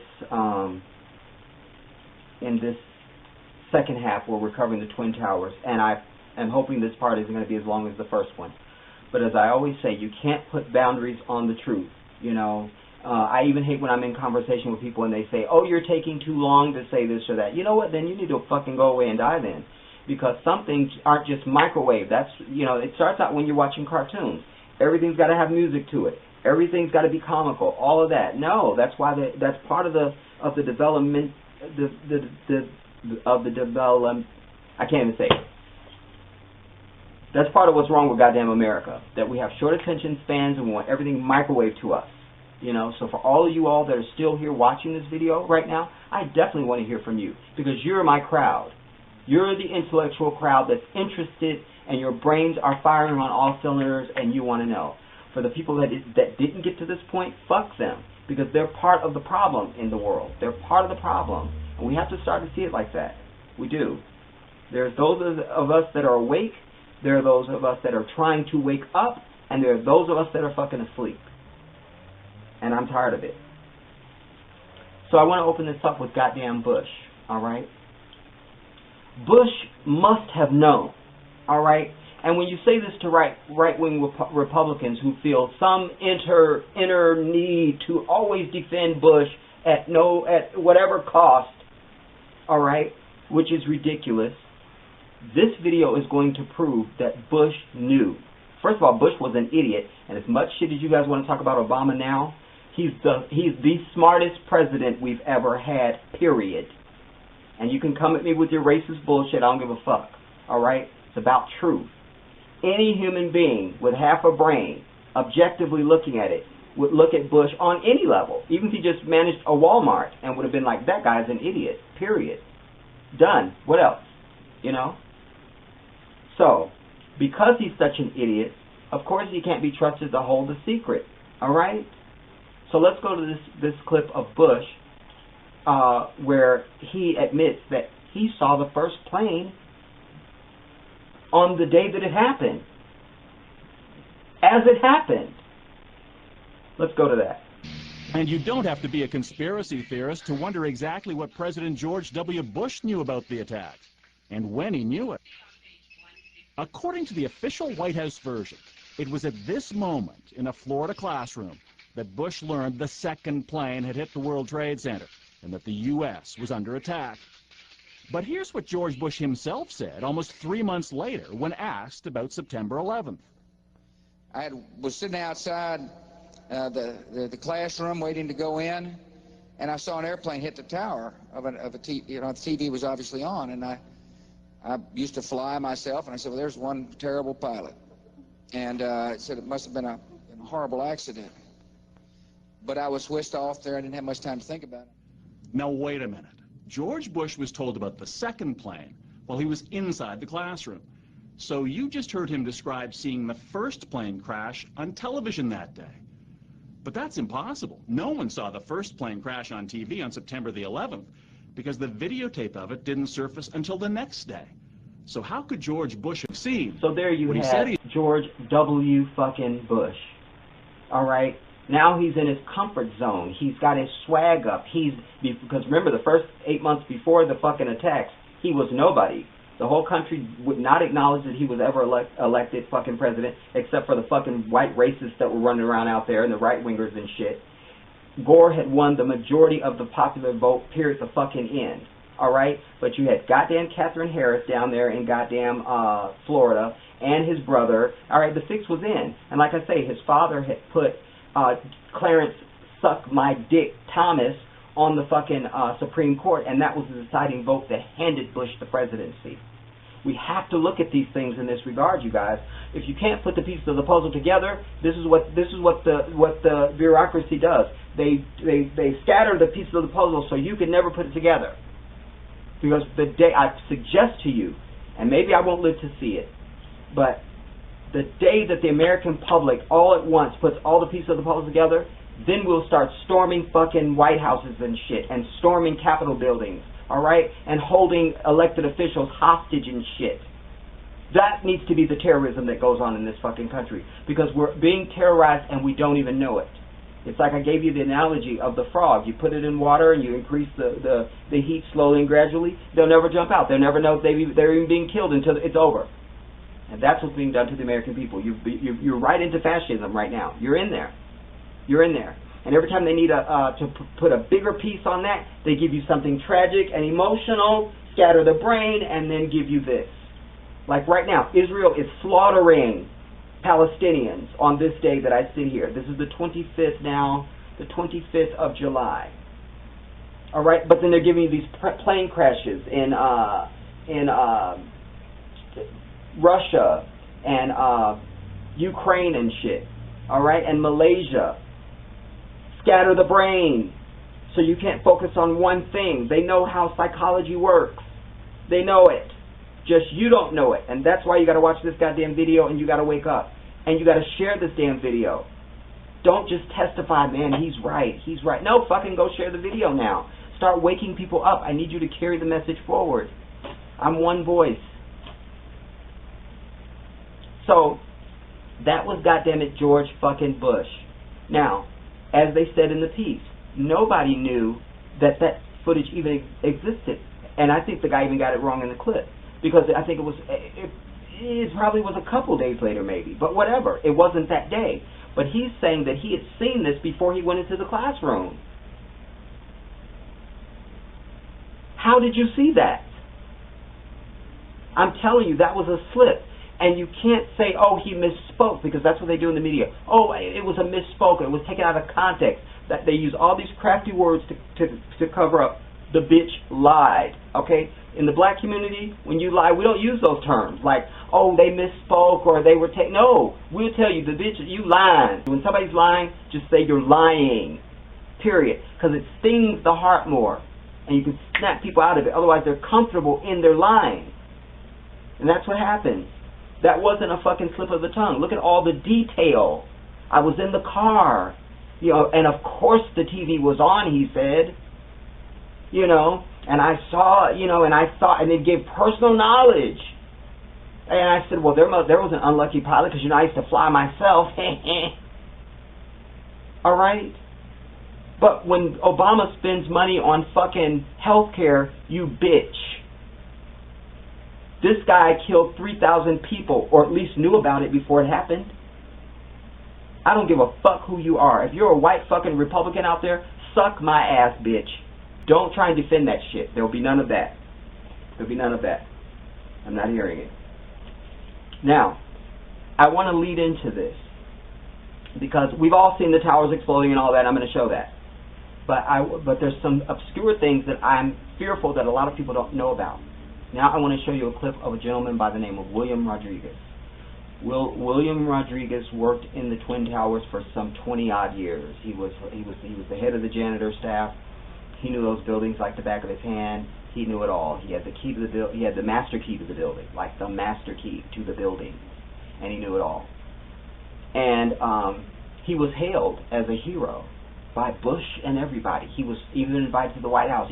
There's pictures of him with Bush and high-ranking governmental officials, all of it, and because he helped a lot of people out of the building. They took his testimony for the official report. They took it behind closed doors, and it was never included in the official report. Why? Because he was talking about explosions that were going off before the planes ever hit. Suddenly, they had no more use for William Rodriguez. No, you're not saying we need you to say go away. All right? So let me show you William Rodriguez right now, and then we'll come back and talk about it. As I was talking to a supervisor at 8:46, we're like chit-chatting, and all of a sudden we hear, boom! An explosion so hard that pushed us upwards. And it came from the basement between the B2 level and the B3 level. Screams everywhere. A person comes running into the office saying, explosion, explosion, explosion. His hands were extended and his skin was pulled from under his armpits all the way to the top of the fingertips. And he was hanging on both hands. The false ceiling fell on top of us. The sprinkler system got activated. And when I went to verbalize that it was a generator, we hear, boom, all the way on the top. The impact of the plane on the top. Okay, now that was William Rodriguez. You heard what he said, And I want to say something, you guys. There are still people that exist on the earth that their culture and the way that they're raised, their moral compass is intact. And you find that a lot with Latinos. You do. That is an honorable man. That is an honorable man, William Rodriguez. Honorable. And so why I mention that is because you could see that he clearly would have no reason to lie. And he is just as perplexed as everybody else. Very important. Now, if that's not enough, I want to show you, there's one guy in this clip that I absolutely love. I hope it's in this clip I'm going to show you right now. If not, we'll get to it later. But he's in there, And then, but the main purpose of this next clip is to show you these first responders. Now remember, the first responders are all the holy grail of everything. We're supposed to support the troops, and we're supposed to support the first responders. All right? To keep you in that sappy, emotional, wave the flag, my country 'tis a fucking thee. All right? Well, we're going to snap out of that. We're going to snap right out of it. You know, John Hagee, I'm not a Christian, you guys know that, I'm a Muslim. But I watch John Hagee sometimes, and he does this. So I'm going to use that, you know. Maybe he knows something I don't know. All right, so I'm going to snap you out of that. I'm going to snap you out of that. Let's go to these first responders, because if we can't believe them, then if you don't believe what they're saying, then go kill yourself. All right, and we won't have a funeral for you because your life didn't matter anyway. All right, so let's go to these first responders, because I think that if anybody can tell it, they can. All right, let's go. I looked down to my right, and the elevators exploded, something out of like a Bruce Willis Die Hard movie. People just come running out of the elevators on fire, fireball. I mean, it was like, what is going on here? Something's up here. I mean, the plane's up there, now there's fire down here. We got down to the lobby, and everything was blown out, exploded. Everything was, and we were the only ones in the lobby now. We're going, wait a second here. But for every window in the lobby to be exploded, I mean, them windows were like as thick as forget it. They were 2-3-inch glasses, you know, come on. They exploded out of the lobby, you know, something, it wasn't from the jet fuel. No way. The elevators exploded, they were down from the lobby. The lobby was over here. That should never have happened. Something would happen there, and that wasn't. We came down, it looked like a bomb went off in the lobby. There was no fire, it just looked like a bomb went off. I wasn't expecting to see the damage that I saw in the lobby, and the people, the bodies, the burnt people, the injured people. I really wasn't prepared for that. I go in, and I hear screams, and right to my right, there is 2 people on fire, burning. I just didn't want to film that. It was like, no one should see this. Pfeiffer was the first chief into the building. Right away, a guy from the Port Authority told him the damage was somewhere above the 78th floor. But all you had to do was look around. It was obvious. Something had happened right there in the lobby. You just saw that all the windows were blown out. The lobby looked like the plane hit the lobby. There were some casualties. There were several people with their hair singed, skin hanging off.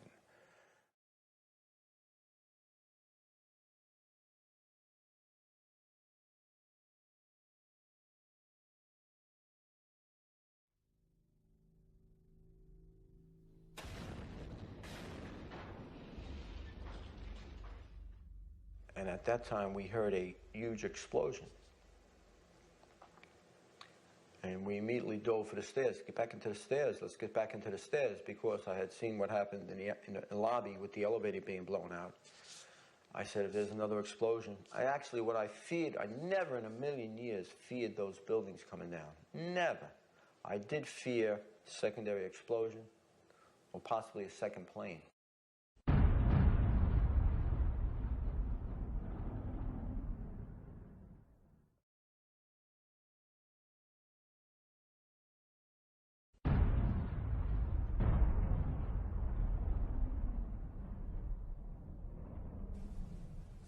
th floor. We hear another explosion. We hear somebody on the radio say the 64th floor has come down into the 63rd floor. So we said, okay, that's what it was. The lights went out. We saw some dust, debris coming down from the B and C stairwell. Some of the ceiling panels fell.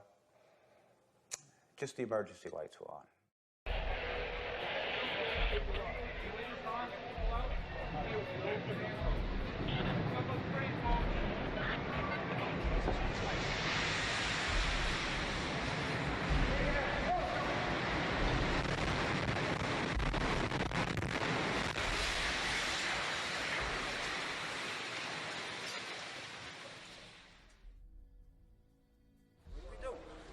outside. We made it about a block.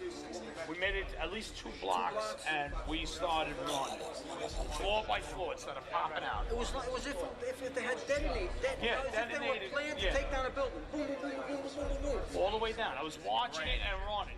Deputy Commissioner Thomas Fitzpatrick said, "It looked like sparkling around one specific layer of the building. My initial reaction was that this was exactly the way it looks when they show you these implosions on TV."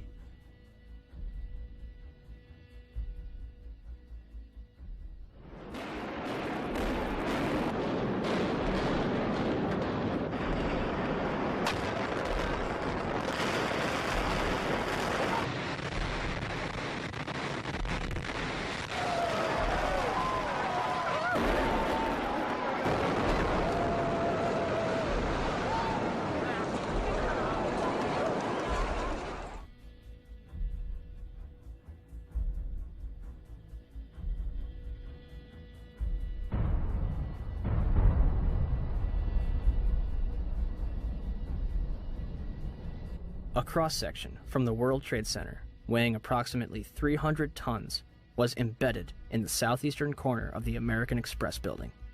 This piece would have had to travel at least 390 feet, maintaining enough kinetic energy to embed itself in the corner of the building.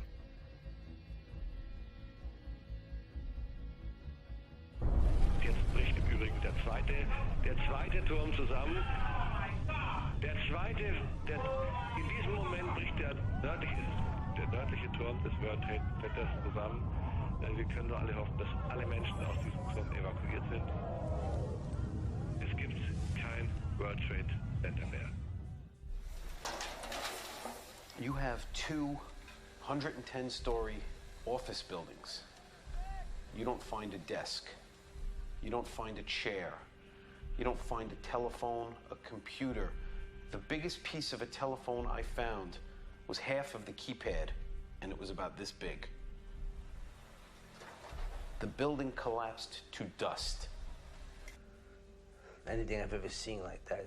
I've seen collapses and demolition buildings, but nothing like this. Was unbelievable. Like I said, there wasn't a door, there wasn't anything to be found. It was all disintegrated, all rubble. Concrete was small little pieces, not even slabs. No desk, no furniture, no computers, no phones, no anything. So I imagine the people were the same as the building, nothing left. Dispatch, we've just had another explosion on Warren Street because of the secondary explosion. We've got numerous people covered with dust from the secondary explosion. And we got another explosion on the tower, 1013 down with 2 has had a major explosion and what appears to be a complete collapse surrounding the entire area. So you saw the first responders, and before that we'd seen William Rodriguez. But speaking specifically about the first responders now, these are the people that they held up as your heroes. All right, every year, you know, they ring in the bell down at Ground Zero, which you should look up that term, and because actually the dictionary term for Ground Zero is the point of impact of a nuclear bomb.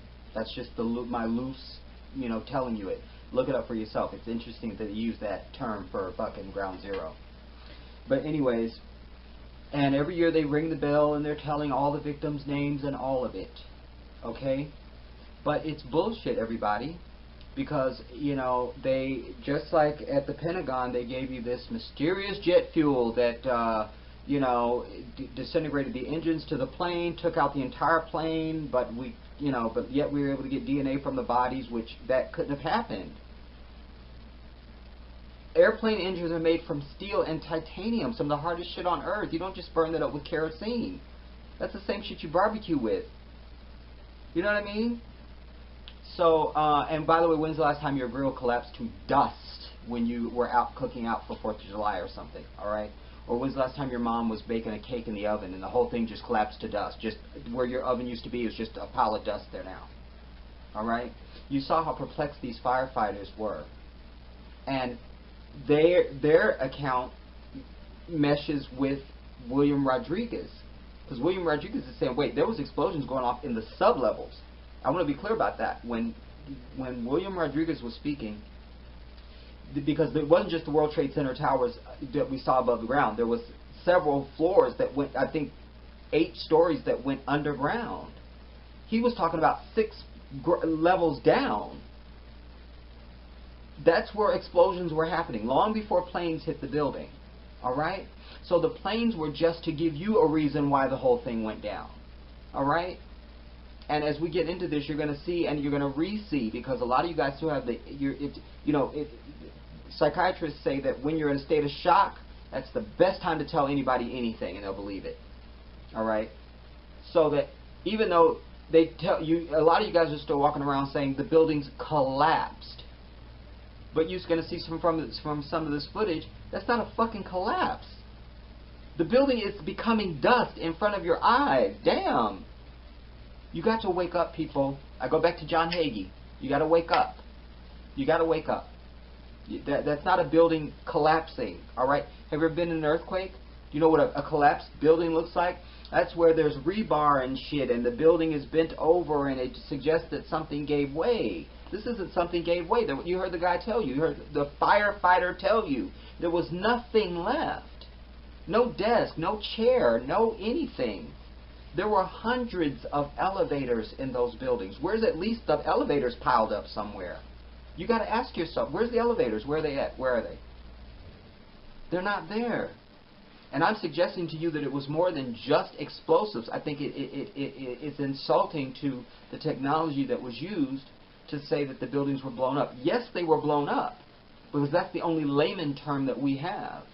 But I'm suggesting to you this was some new energy that we don't know about. Alright? Like, remember in Independence Day, the Will Smith movie, where that beam comes down and destroys the whole fucking building, and it was nothing after that? Maybe this was that. Or something very much like it. Because these Zionists all work together, alright? So one Zionist tells the other one something, I can put that in my movie. Anything is possible. If they're going to do this, then we are allowed to consider anything that is rational. And I think that's rational. Why not? Why not? But you heard them saying, and then you saw inside the lobby. Those pictures were taken before the towers came down. And by the way, the footage that existed of the first plane hitting the first tower, that footage is from the Naudet brothers, who happened to be in New York doing a documentary on firefighters. That's where that first footage that we all know, where we hear the plane and then they pan up and then the plane goes down and hits the tower. That's the Naudet brothers. They were there doing just an expose on firefighters. And that's the only footage that exists of the first plane hitting the first tower. So I don't know what fucking footage Bush saw in the goddamn presidential limousine. Alright? Other than if he had some direct feed from the people that were pulling the shit off, which I suggest would be more plausible. Alright? So, but that's the footage. So that's why we had, because when it happened, and they were with the firemen, and as they rushed to the buildings to, and so the Naudet brothers were there, and that's why you saw the one guy going, it just was too gruesome to even film it. The shit was, when you walked into the damn lobby, like the guy said, you didn't even have to know that the plane hit to know that something had happened in the lobby, something there. But that's the first damn responders. Now, after you see that, I don't care who you are, you can't see that and think that what you were told was the official story, was the truth. If you still think that, then go and kill yourself. And there will be no need for a funeral for you, because that will mean you were such an idiot that your life wouldn't have meant anything to us anyways. And why should we honor you? It's that serious, people. These are serious, serious times. And I'm suggesting to you that this is the most important thing that you could have on your mind. Not Dancing with the Stars, not Love and fucking hip-hop and Housewives and all the other shit. And the Kardashians and none of that shit is important. That's the shit that's keeping you distracted away from this. The only time you notice this is when this shit pops up too big for them to control, and then now it's on every channel. Just like all the shit that's happening in Israel now. While you were away watching all that other shit, this shit's been going on. Now when you pay attention, they've got their story ready for you. Oh look, Israel is being attacked and they're so innocent and holy. And they're not. and they should be bombed off the fucking map. I will say it. I'm not Mahmoud Ahmadinejad, and he didn't say it, but I'm saying it. Israel needs to be bombed off the map. Go and watch my video about Zionist Jews. Go and watch that. So it's some bullshit. Anyway, so now I want to keep it moving, and I want to get now into Building 7. I think I covered enough there. I just want to make sure I'm hitting the right points, you guys. It's so important. I don't want to just do it. Anyway, so I want to get into Building 7 now. If you go and do your own survey, just tomorrow, or whenever you watch this video, you go and ask somebody when you're just at the grocery store, say, you know, how many buildings went down on 9/11? Just act real stupid like you can't remember. How many buildings went down on 9/11? How many buildings? Most people, I'm going to guarantee you at least 98% are going to say 2 buildings. But they're wrong. 3 buildings. All right? 3 buildings. So much that people don't know about Building 7, World Trade Center 7, that they actually have come up with a website now called buildingwhat.com. Because people go, building what? So they literally named it that, buildingwhat.com. Building 7 was a 47-story steel reinforced building. All right? Now next to the Twin Towers, it looks like nothing. But in your town, wherever you live right now, a 47-story building is a fucking big-ass building, period. All right? And several floors of it had been reinforced, I think like 8 floors of it or something, I don't know the number, but had been reinforced to withstand a nuclear blast, anything, all classifications of hurricane and tornado and all of it. It had its own oxygen supply, it had its own water supply, all of it. This was supposed to be Rudy Giuliani's command center. Why wasn't that fuck in there on the fucking day of the damn attack? Another anomaly. And they paid millions of dollars to have that shit reinforced and all done up so it would be the command center for this very type of an event. Every movie that we see where America's attacked, it's always New York. It's never like, you know, Arizona or some shit. It's always New York. All right? So, but, oh no, not on that day was he in that building. And by the way, Building 7 was not hit by an airplane. It was about 2 football fields away from the damn Twin Towers. It did not, it wasn't hit by an airplane, and it's not included in the official report because it is the fucking smoking gun. Just like we saw Kennedy go back into the left, they go, no, no, because that will definitely mean there's somebody on the grassy knoll. Don't look over there. There's nothing but bushes and flowers. Don't look over there. Only listen to what we tell you. All right? So this is the same thing. No, no, there's no Building 7. We don't know what you're talking about. We don't. But this 47-story building at 5:30 in the afternoon, you're going to see it in this clip. In 6 seconds, it goes down into its own footprint. Just like with the Twin Towers, you saw the first responders talking about you didn't find anything, like no desk, no chair, no anything, like nothing. But what I will suggest to you is that the Building 7 was taken down with more conventional explosions, all right? What was done to the Twin Towers was some new energy, something new. But Building 7 went down into its own footprint in 6 seconds. Listen, there's escalators, there's elevators, there's bathrooms, there's all kinds of shit. Think about what you know is in a damn big-ass fucking 47-story building. 6 seconds? 6 seconds? Just like they keep telling you, every time they show 9/11, they show the Twin Towers, you hear whoever it is, that's some fucking Zionist on the goddamn news, that's talking about, and then we saw the buildings collapse. No, bitch, it wasn't collapsing. It was fucking exploding and becoming dust in front of our eyes. Did you see the shit coming out like bananas? It's not collapsing. It's exploding, bitch. All right? And when I show you Building 7, I want to also highlight for you this the owner, a fucking Zionist Jew.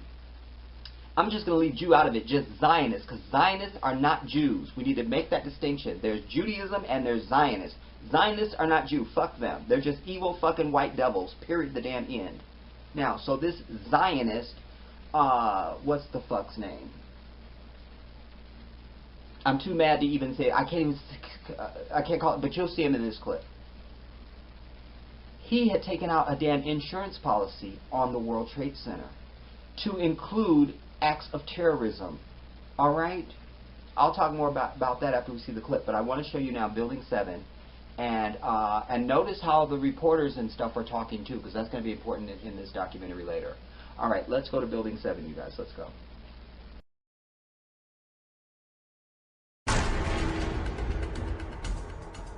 Number 7, World Trade Center. I've heard several reports from several different officers now that that is the building that is going to go down next. In fact, one officer told me they're just waiting for that to come down at this point.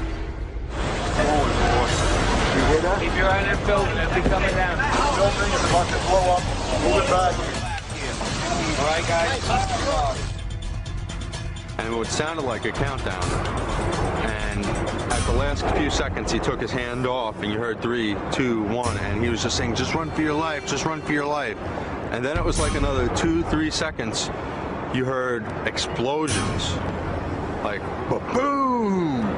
There's like a distinct sound. This was boom, and like you felt a rumble in the ground, like almost like you wanted to grab onto something.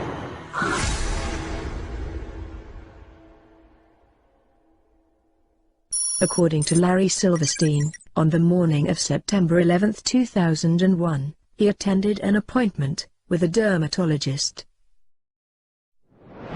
Where were you on September 11th? You know, I was home. And the only reason I wasn't where I was every morning subsequent to the 26th day of July, my mornings were spent usually at a breakfast meeting at Windows, an 8 o'clock breakfast meeting, Windows, the top of it, and then going down to visit with my tenants, my new tenants, at the Trade Center, getting to know them, understanding their problems and so forth, ascertaining how we could service their needs better, and which is one of the first things you do when you acquire a property. You begin to meet your tenants and start talking with them. And so my mornings were spent at the Trade Center, and then by noon I was back uptown. And so that particular morning, because I have light-colored hair and fair skin, and I'm an annuity to the dermatologist, my wife, God bless her, had made an appointment for me at the doctor. And I remember dressing to go to the doctor. I'm finally saying to my wife, I said, "Sweetheart, I've got so much to do downtown. I got to cancel this. I've got to go downtown." And she said, "You're not going to cancel this appointment. You're going to the dermatologist." And, having been married now to the same woman for 46 years, you get this sense of determination on occasion, their voices. And I said, okay, yes, dear, I'll go. And then just minutes later, received a telephone call to turn on a television set and witnessed this horrendous circumstance. The first plane hitting, and then the second plane hitting. Of course, with the second hit, it became obvious that this was terrorism.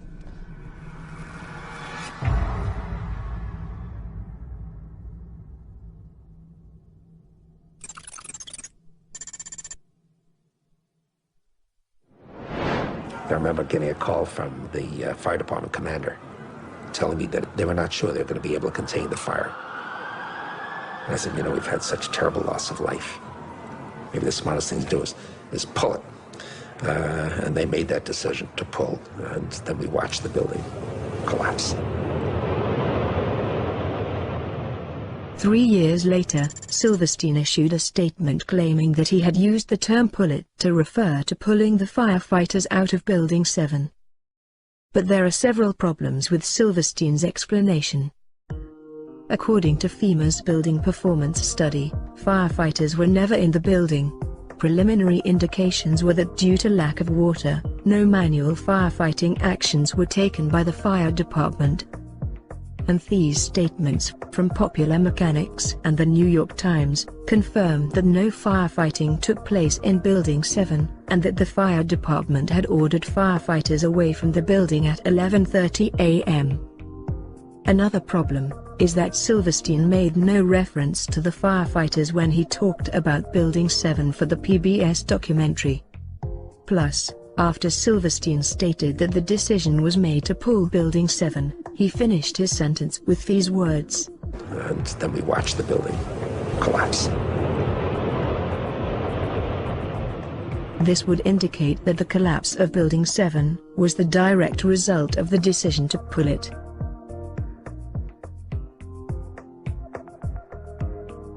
As a successful property developer, Silverstein would have gained considerable experience in hiring contractors to carry out controlled demolition of buildings. It's reasonable to assume that he would be aware that the term pull is often used by demolition experts to refer to bringing a building down. For example, here's Ground Zero's post-disaster wrecking crew talking about preparing to demolish Building 6.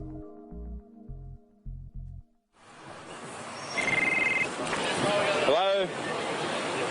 Oh, we're getting ready to pull Building 6.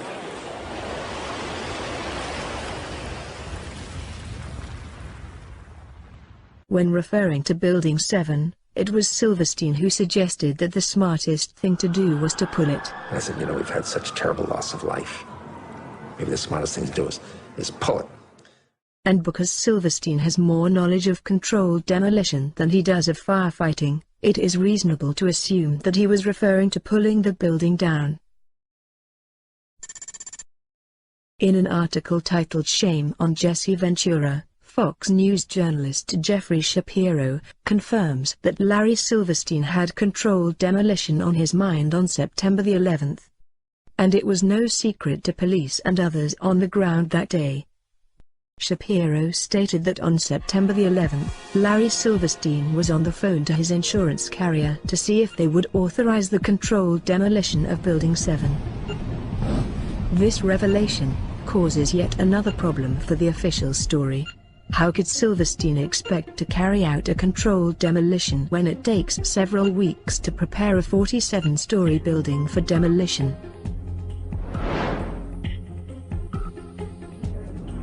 Now, here we're going to show you a videotape of the collapse itself. Describe that. Now we go to videotape, the collapse of this building.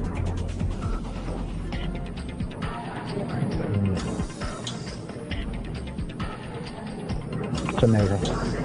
Amazing, incredible, pick your word. For the third time today, it's reminiscent of those pictures we've all seen too much on television before, when a building was deliberately destroyed by well-placed dynamite to knock it down.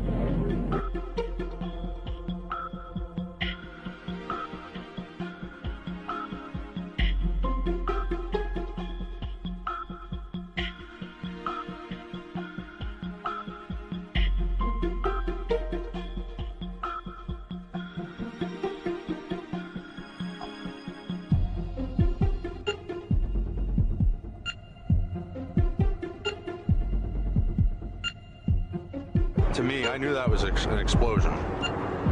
There was no doubt in my mind. September the 11th was clearly a most fortunate day for Larry Silverstein. Not only did he avoid being killed by the attacks, he received a multi-billion-dollar settlement from an insurance policy taken out just a few weeks before. This policy was set up specifically to insure the buildings against destruction via a terrorist attack.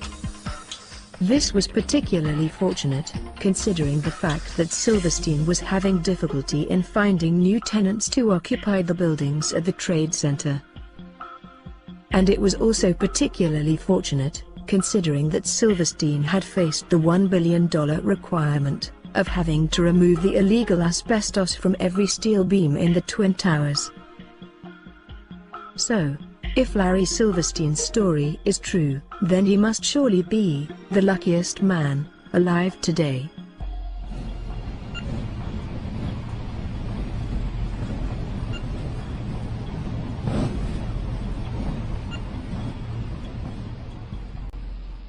Okay, after seeing that, you guys, first thing I want to say is there's no way you could ever stand for the Pledge of Allegiance again in this country.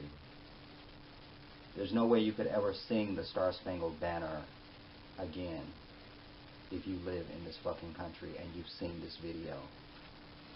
God forbid if you've never seen any damn 9/11 video. Because when you stand, that means you agree with all this shit. And that means you have blood on your hands, and God will judge you as such. You have to know that. You have to know that.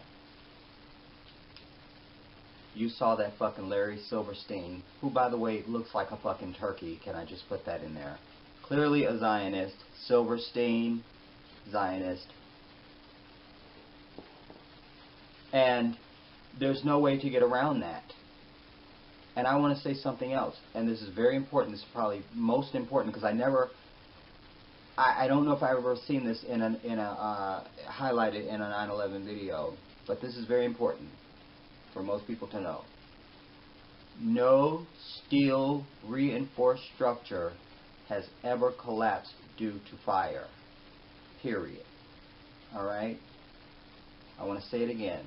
Not since God has created us and put us on planet Earth has a steel reinforced structure ever collapsed due to fire. Alright? Excuse me. That's very important to know. Because with the Twin Towers, we saw them turning to dust in front of us. Everything in it, including the people, were becoming dust. Alright? And I find it even suspect that they think that they can even know who all died in the buildings.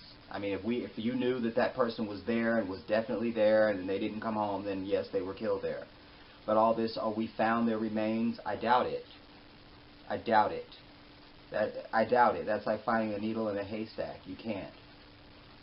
I don't believe that. But clearly, he knew what was going on. Anytime you give conflicting stories on some shit, and you saw in the first part of it when he's talking to Charlie Rose. Is that Charlie Rose? That's Charlie. And, you know, all the detail about his wife and all that, that's the type of language you use when you lying. You know what I mean? You are lying. You are lying. I don't give a fuck.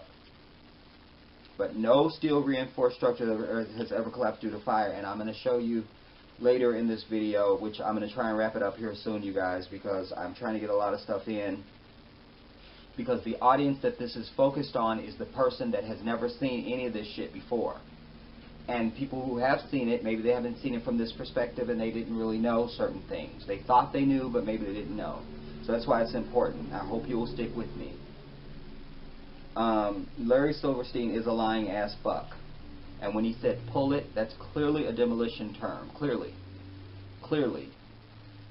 You didn't just fucking, well, it looks like we won't be able to contain the fire, so let's pull it.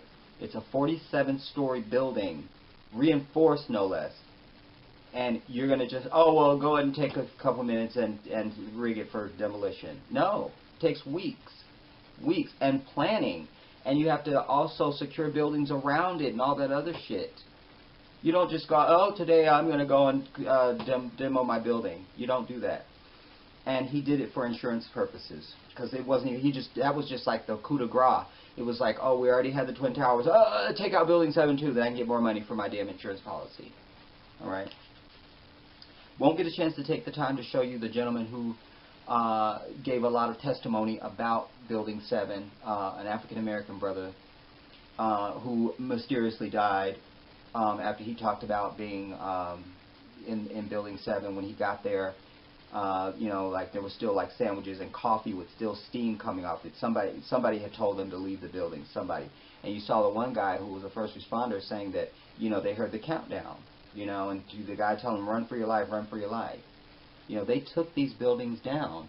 And this was all for the value of more hysteria. And the value of the event would be greater so that you would not question. That's why Bush had unfettered access to anything. Congress gave him all the fucking money he wanted for his goddamn wars that they're now blaming on fucking Obama. All you racists out there want to say, he's spending too much. No, you just hate the fact that there's a black man who looks that fucking good and is that fucking smart that sits in the fucking Oval Office, bitch. Fuck you. You and all that know you. Alright? So he had all this, it was Bush could do whatever he wanted. He was the war president now. I'm the war president. I'm a war president. No, you're a fuck. That's what you are. And they should be fucking carted off to some fucking island and tied to a goddamn tree and left for the ants. That's what should happen to them. Okay, I think I'm just going to skip some of the other stuff that I was going to do. I want to get into a little bit of the architects and engineers, and I think this is very important, and I can't do this without including this, because these are people that build buildings for a living. That's all they do. They know structural planning, they know architecture, they know materials, they know it all. This is what they eat, sleep, breathe, and this is all they do. And so when they say that's some bullshit, we should listen. All right. So they're telling you that this goes against everything that we know about building and planning and all of it, and that's some bullshit. What they told us is not the truth. So I want to go to them. It covers a little bit more about Building 7 too. I'll probably edit a little bit of that so it's not too long.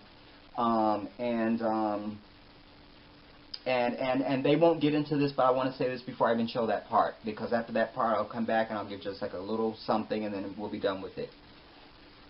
I want to talk about pyroclastic flow. Very important. Pyroclastic flow. Now everybody knows what pyro is because we've all been to a concert. You know, especially if you go to a Michael Jackson concert, he's blowing up something every 5 seconds. You know, there's an explosion going off. And no concert is anything without pyro. What? No pyro? I want my money back.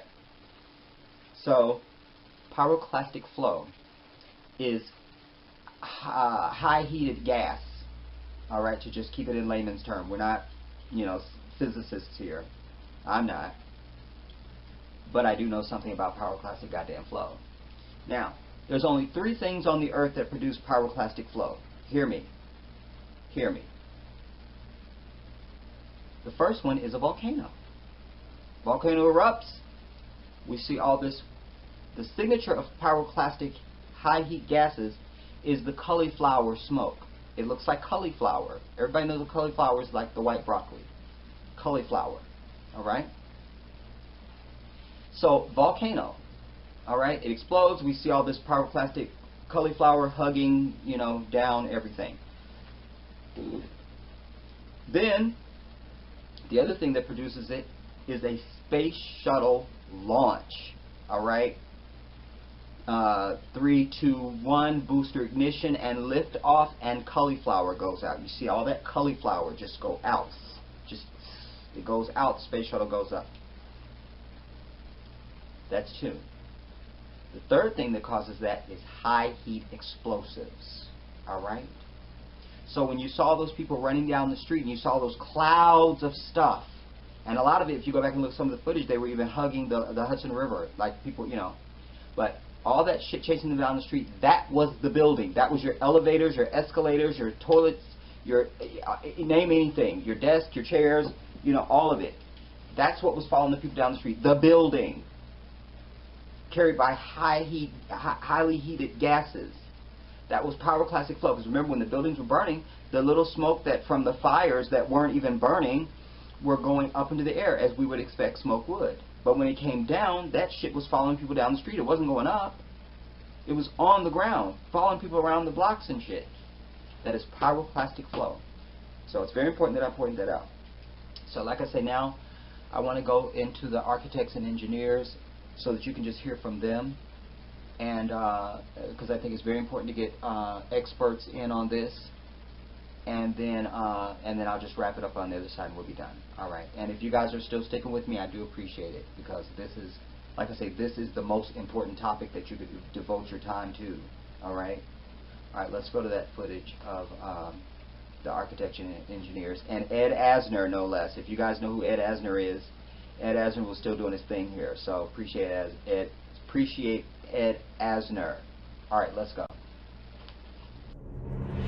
Throughout the ages, architects and engineers have designed and built the great structures that have made our world and withstood the test of time. Hi, I'm Ed Asner. Welcome to Architects and Engineers. Let's look now at modern steel frame buildings. This is the Empire State Building, a marvel of modern architecture. It was built to last. Architects and engineers of today use computers to design and engineer buildings that will endure the forces of nature, such as earthquakes, fires, and hurricanes. This modern skyscraper was also built to last.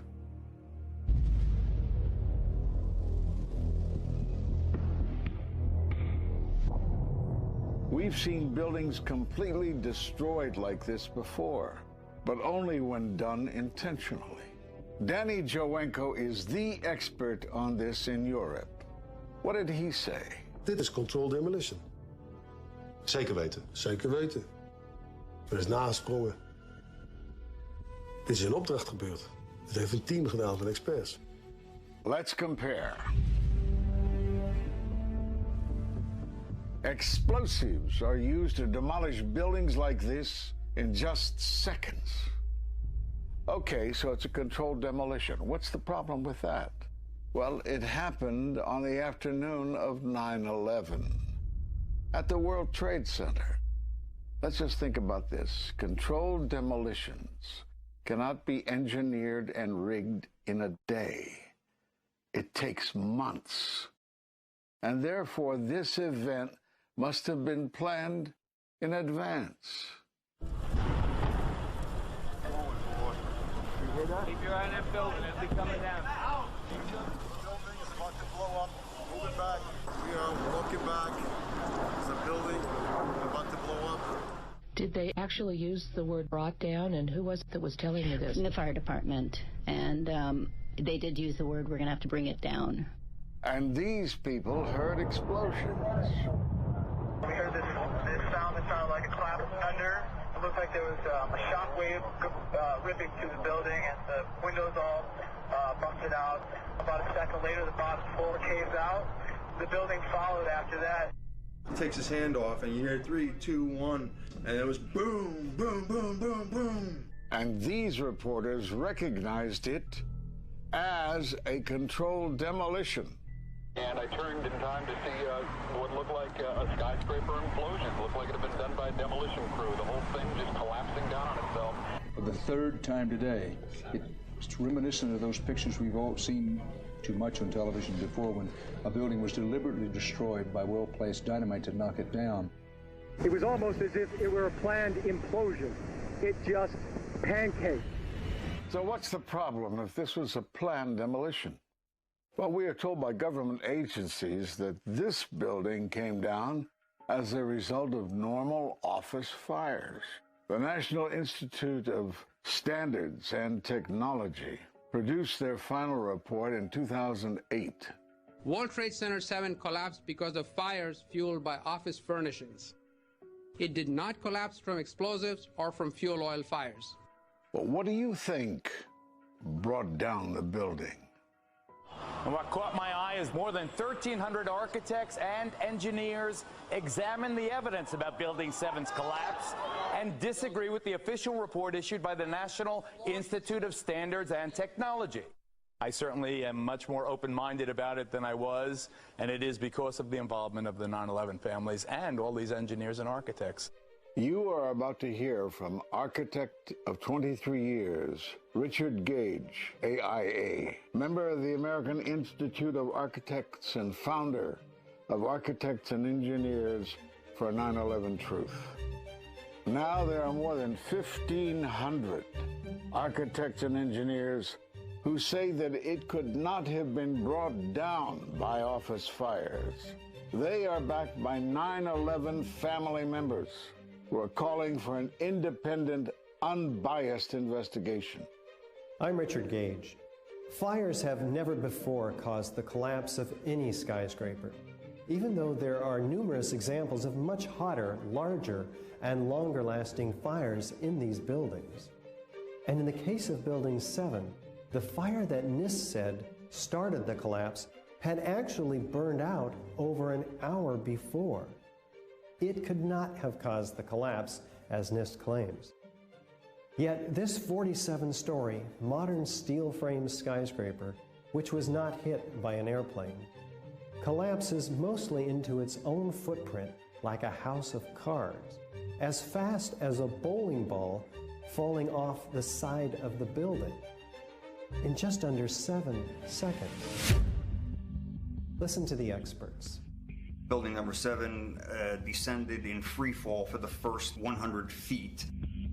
which means that there was absolutely no resistance to the descent whatsoever. NIST has admitted it went into free fall for 8 stories. And going from motionless to free fall instantly, that's a bothersome part of the puzzle because NIST never explained it.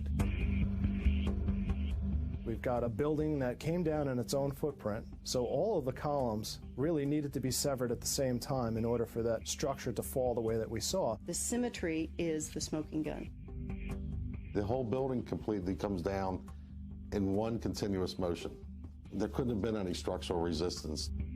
According to NIST, the failure occurred at column 79 on level 12. They're talking about a single columnar collapse or failure that resulted in a total collapse of the building.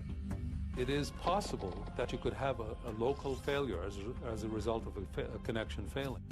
But the likelihood of that failure dragging the entire building in such a fashion that all the columns would fail at the same time is an impossibility. Impossibility? Yes. What I saw, it was a classic implosion. The center of the core, the penthouse area, starts to move first, and then the building follows along with it.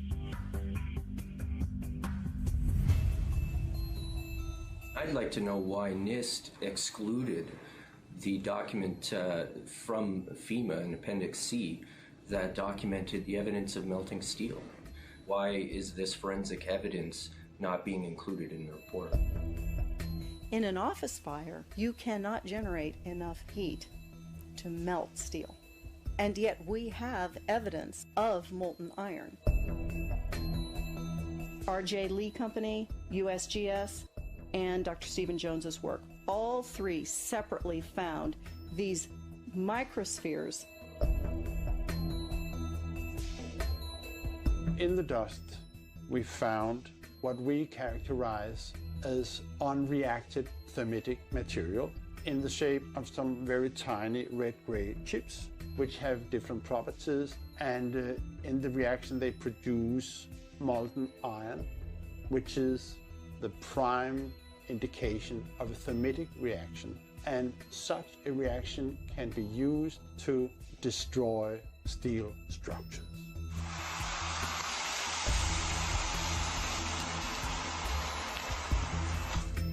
What we have found is a modern version of thermite, which we call nanothermite. There were these iron microspheres present in all of the dust samples that needed to have been formed in extremely high temperatures. I've independently seen thermitic activity within 2 separate independent samples of World Trade Center dust. My contention, based on finding thermite residue in the dust, is that it happened before. It didn't happen after in the fires that ensued in the rubble pile afterwards. All the characteristics of the microspheres tell me that thermite was involved in melting those steel beams. So thermite, if it was present at the World Trade Center and created this molten metal that so many witnesses and photographic evidence shows, would also explain the fact that the fires could not be put out at Ground Zero. The only thing that is consistent with all of the evidence that we have that could cause such a thing is the use of thermite to cut through the steel. You'd get down below and you'd see molten steel running down the channel rails, like you're in a foundry. Yeah, like lava. Like lava. On a volcano. Well, the manual gets into thermite, and if it says if you have melted steel or concrete, which we had on 9/11, we should test for it. It's this fused element of steel, molten steel and concrete and all of these things all fused by the heat into one single element. We're asking for an investigation that follows national standards. There's no excuse to not test for this. If terrorists use explosives in 93, why didn't we test for them? If all these witnesses heard explosions, why aren't we testing for them? NIST concedes that they found no evidence for explosives. So then we asked them, well, did you look? And they said, no, we did not look for explosives or residues of explosives. So the preconceived notion of NIST is that there's no evidence for explosives, and so there's no point in looking. that is the most unscientific thing that you can possibly think of, not to look because you don't expect to find evidence, and in fact the evidence is overwhelming. They state these conclusions for which there's virtually no evidence, and then they ignore conclusions that can be drawn from the evidence. The Freedom of Information Act request to NIST was denied with the claim that releasing this data might jeopardize public safety. How could it possibly jeopardize public safety? The destruction of evidence was a criminal act in itself. It was already being carted away and destroyed when the FEMA investigators got there about a month after September 11th. You can't do science when you are deprived of the evidence and when your hypothesis is the least valid instead of the most likely. When the most likely hypothesis in the case of Building 7 wasn't even mentioned. This is not science. The scientific forensic evidence, ignored by NIST, but carefully reviewed by teams of technical professionals, corroborates the hypothesis of explosive controlled demolition. We've traveled to 21 foreign countries and 32 American cities, bringing this evidence to the attention of the public. And we're backed by 9/11 family members and other concerned citizens who are calling for an independent, unbiased investigation. I'm a family member trying to find out the answers to the murder of 3,000 plus people. The bottom line is that it needs to be investigated properly. Please look at architects and engineers. People all around the world, scientists all around the world, are questioning this. And there's some deep, deep explaining to do. It took some kind of consciousness raising on my part before I was willing to look at the possibilities. And really, you need to go where the evidence leads. As an engineer, and I have 3 degrees in engineering, I signed that petition for architects and engineers for 9/11 Truth some time ago because the American people absolutely need the truth of 9/11. Look at the evidence. In fact, I'll say this very categorically. Any reasonable person who looks at the evidence that's been brought forward has got to come away with the feeling that something has to be done, a real investigation has to be put forward. We will never heal. This country will never, ever, ever forget that day. We have to demand a new investigation. I want justice here. The country owns this. We were all victims. You all should want answers. It's not just ours, not just mine. We all lost something that day. It's distressing for everyone to come to terms with this evidence, but we must pursue the truth wherever it leads. Look at the evidence and decide for yourself.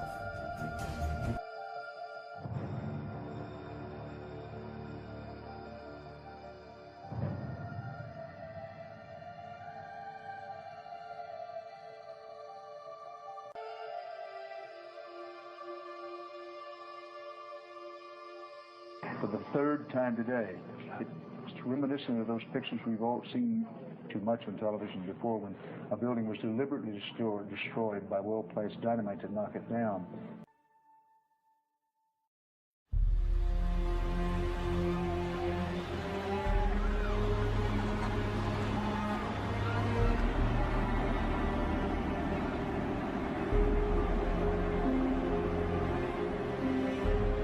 I don't want to be involved in conspiracy theories. There are lots of them.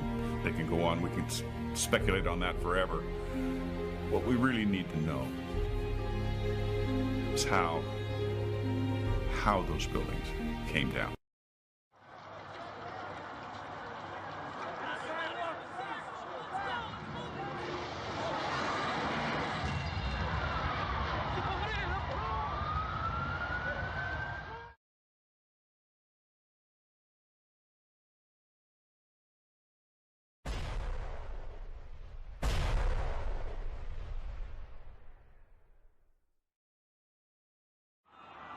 Oh my God!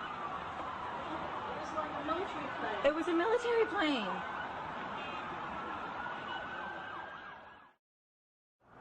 ball of fire that came flying out of that one was even worse than the first one.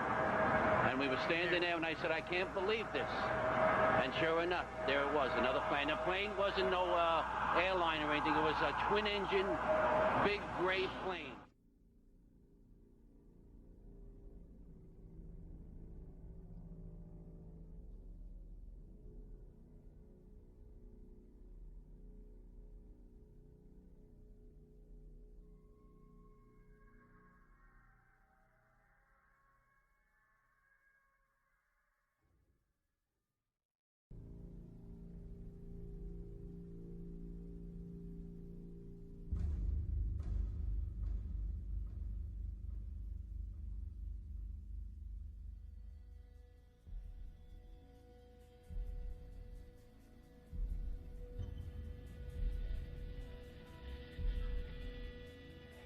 Deputy Commissioner Thomas Fitzpatrick said it looked like sparkling around one specific layer of the building. My initial reaction was that this was exactly the way it looks when they show you these implosions on TV.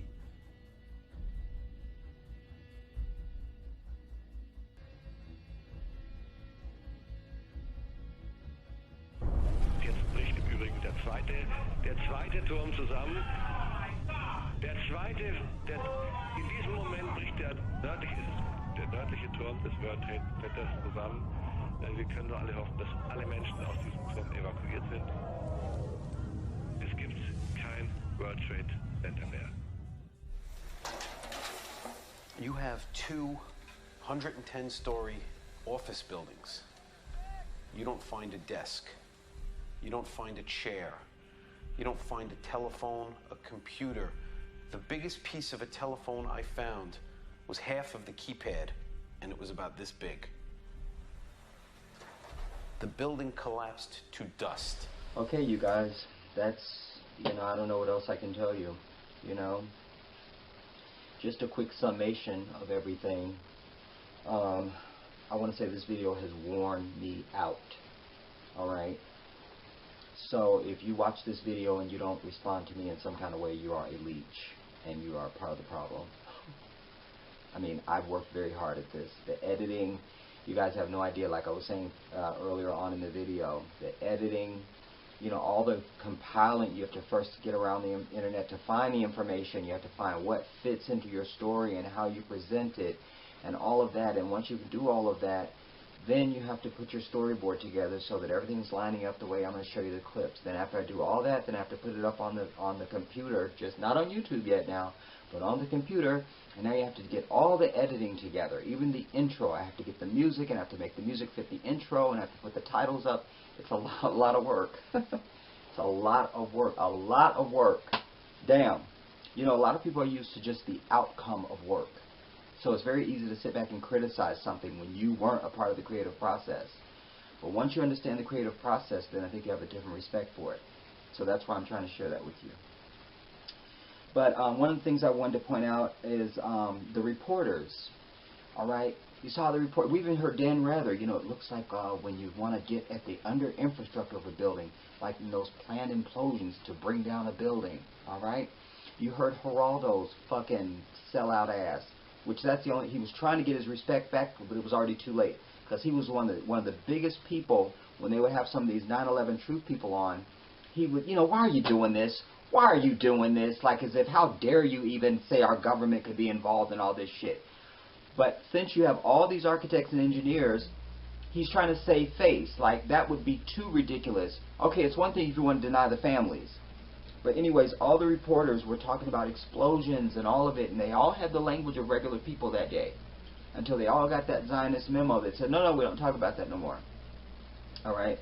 There's no way you can go away from this video now thinking that somehow the buildings were pancaking, as they like to say. Oh, the building's pancaked. No, show me a pancake, bitch. All right? There's no pancake. You saw it was becoming cauliflower in midair. Remember we talked about pyroclastic flow. It was becoming, that's why those long shots I had at the end of the video, just so you could, so no mistake, this is not a collapsing building. No matter what technology they used, this was not a collapse. This was a building explosion. And that's why I ended it with the firefighters saying the building collapsed to dust.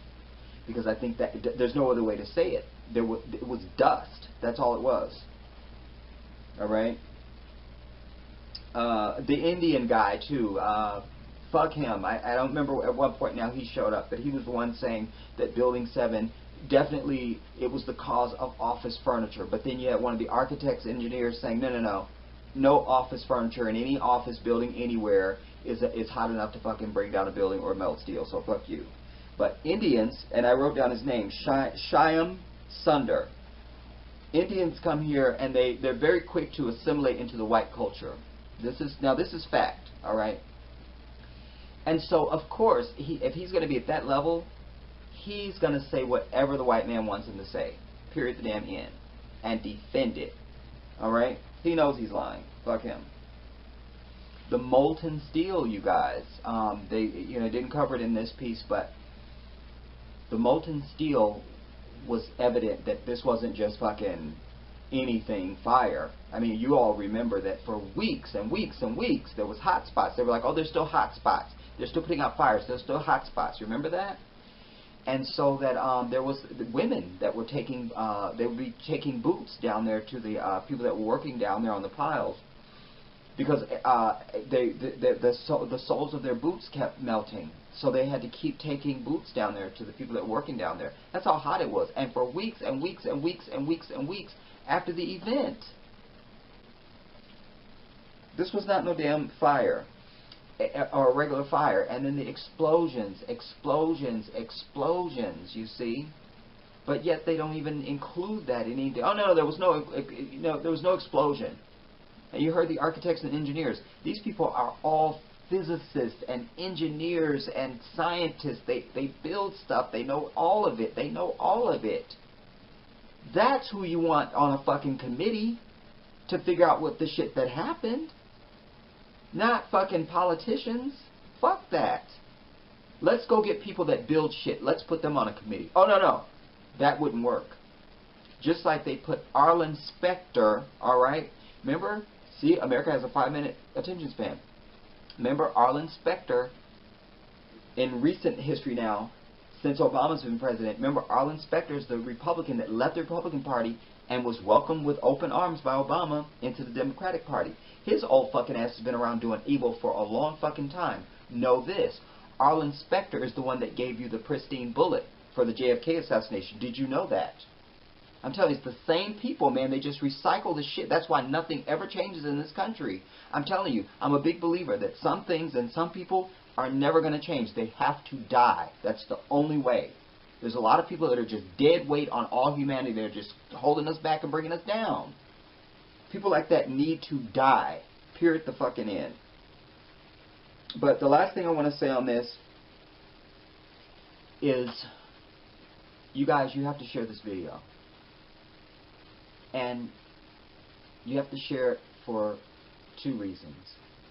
A, because this is the most important event that has happened in my lifetime.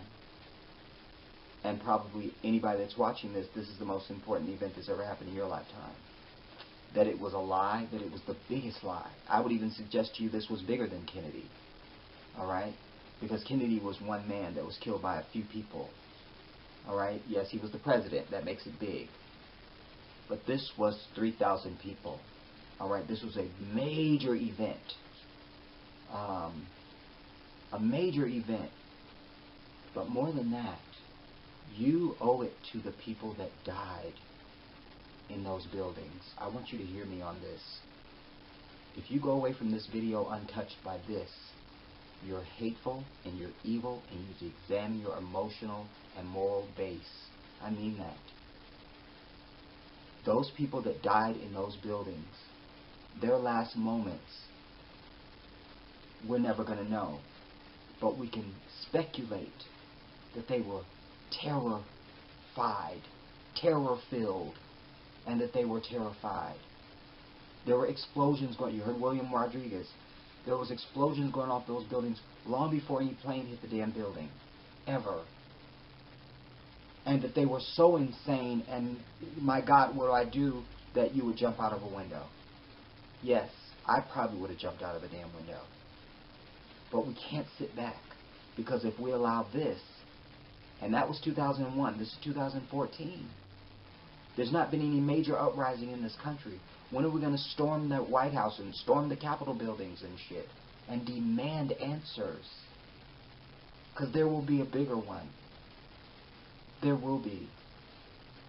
And it will be because you didn't bitch about this like they didn't bitch about Kennedy that another one will happen. You can't do this. For the sake of the families, you've got to share this video, and whatever you want to type when you share it, you got to let people know this has to go forward. Every time we see a viral video, that every time I turn up on the news, oh, look at the video that went viral, it's always some bullshit. I've seen 9/11 videos, like documentaries, that have like over 3 million views and stuff like that. I never hear about them on the news. I'm telling you, the power is always with the people. If you don't know you have the power, you don't exercise it. I was a corrections officer for 3.5 years. There was always more inmates than there were us. They could have taken the institution anytime they wanted, but they were under an implied sense of inferiority. I always say this. And so that's what you're suffering from. I'm telling you to break that now. You've got to share this video. And you've got to feel passionate about it. And you've got to express your passion to the people that you pass it on to. You've got to tell them, you've got to watch this, you've got to watch this. Because what happens is once it gets out there and gets in circulation, people start talking. We can't just use this medium. I can reach as many people as I want to now. So can you. We can't use this for foolishness. And by the way, I will suggest to you, if people were using it for stuff that was really important, YouTube would have been shut down a long time ago. The Zionists would have seen to that. But it still exists, and we got to use it for good while we can. Otherwise, they're gonna cut this off, and we won't be able to communicate with each other. I'm promising you this. I know how these things work. I've watched the signs.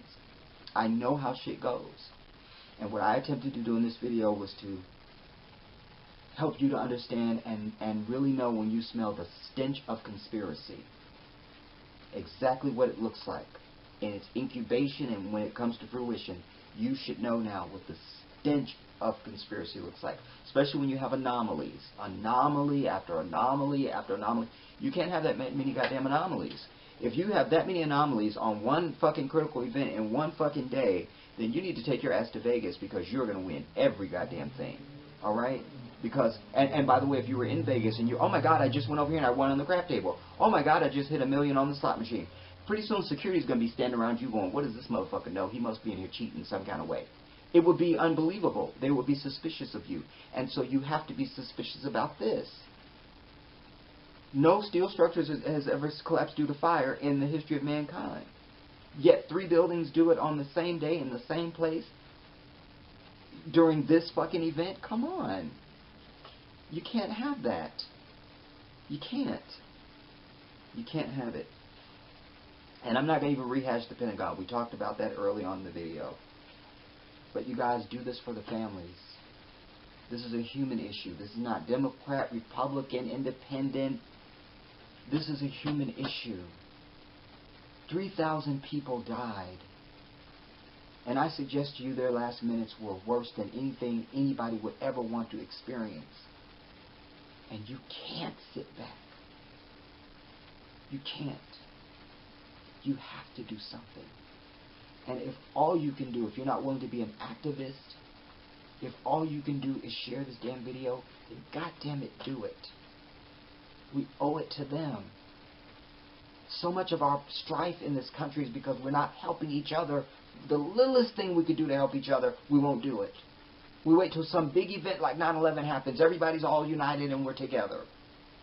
After 9/11, people wouldn't even cut you off in a parking spot. They'd wave you in. You know, they'd let you go in front of them in a grocery line and all of it. We had a glimpse of real humanity. That's one of the good things that came out of 9/11 for about 10 minutes. And then it was over. And then everybody went back to being selfish and hateful. I'm asking you, if you're seeing this video, I'm going to say it one more time.